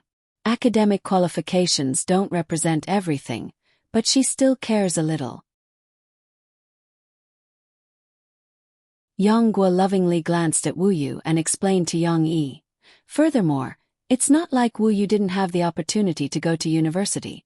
It's just that she's an orphan, so she gave up on the notice and started working early. When Yang Yi heard this, his body couldn't help but tremble. Although he had parents in this body, he was indeed an orphan in his previous life. After knowing Wu Yu's background, Yang Yi inexplicably felt that Wu Yu was very close. Of course, there was no other meaning. Yang Yi also hid this emotion. Wu Yu didn't want to continue talking about this topic. She said reproachfully, "Okay, let's not talk about me. Yang Yi, last time Yang Guo said that you write novels." After the rearrangement, Murphy finally met Jean Ming. Because she had spent too much time fighting with the company, Murphy didn't plan to rest this weekend and continued to record songs. "Sorry, Teacher Jean, I delayed your reunion with your daughter this weekend." When Murphy knew that the company had only made a new plan and didn't tell Jean Ming, she didn't plan to tell him about the twists and turns behind the scenes. However, although Murphy didn't say it, Jean Ming still vaguely sensed it. After all, he was much older than Murphy and had experienced the real storms of the entertainment industry. But smart people wouldn't voice out their suspicions, as long as the result was good. He sat there as usual and said with a smile, "It doesn't matter. During this time I've carefully studied all of Mr. Mu Ziyang's works, and I've learned something." "Oh, Teacher Jean, please tell me." Murphy was interested. "I found that Mu Ziyang's current works show two different styles of arrangement. One is very simple. For example, Long Time No See. Mr. Mu Ziyang only used two instruments, piano and violin, to arrange the song. The other is like First Dream. The instruments used are more complex. In addition to the rich electric sound of the electronic organ, there are also instruments like drums." Jean Ming said. Murphy nodded gently. She had listened to these songs carefully, so she could naturally distinguish them. "Then I have a bold idea. Is it that among the songs written by Mr. Mu Ziyang, the female songs tend to be more colorful, while the male songs like to be interpreted with simple instruments?" Jean Ming excitedly arranged the troops on the table with teacups. Murphy raised an objection to this. "Teacher Jean, what about Across the Sea to See You? The accompaniment of this song is basically done by the guitar. And, in my voice, the accompaniment of this song is also very simple, and it is also arranged by the piano." "Yes, the question you raised is very interesting." Jean Ming happily took out 2 cups and moved them from the side with more to the side with less. Then he said, "I made a bold assumption. We're Across the Sea to See You, and, in my voice, originally written by Mr. Mu Ziyang for male singers. Based on the analysis of the lyrics, these 2 songs do not have obvious gender markers. Then I tried it in my own recording studio and found that these 2 songs also have their own charm when sung by male singers." Jean Ming seemed to have found a new world. He grinned from ear to ear. "Of course, my singing is relatively ordinary, and I need to lower the key. So I was wondering if Mr. Mu Ziyang had written these 2 songs from the perspective of a man, but accidentally found that these 2 songs were more suitable for you, Murphy, so he changed the arrangement behind the scenes." Jean Ming said with some regret, "Unfortunately, this is just my personal guess. If I could communicate with Mr. Mu Ziyang face to face, I would really like to discuss it with him." Although this research was not particularly meaningful, in the eyes of Jean Ming, who was obsessed with music, it was no less than playing an escape room puzzle game. There will be a chance in the future.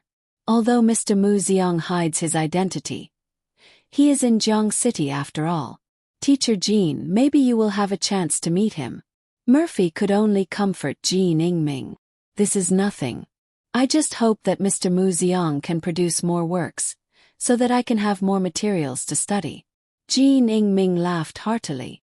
"Sorry for nagging so much with you. Let's get to work quickly.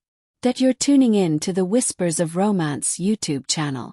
Don't forget to subscribe and join us on this journey to catch the most captivating stories.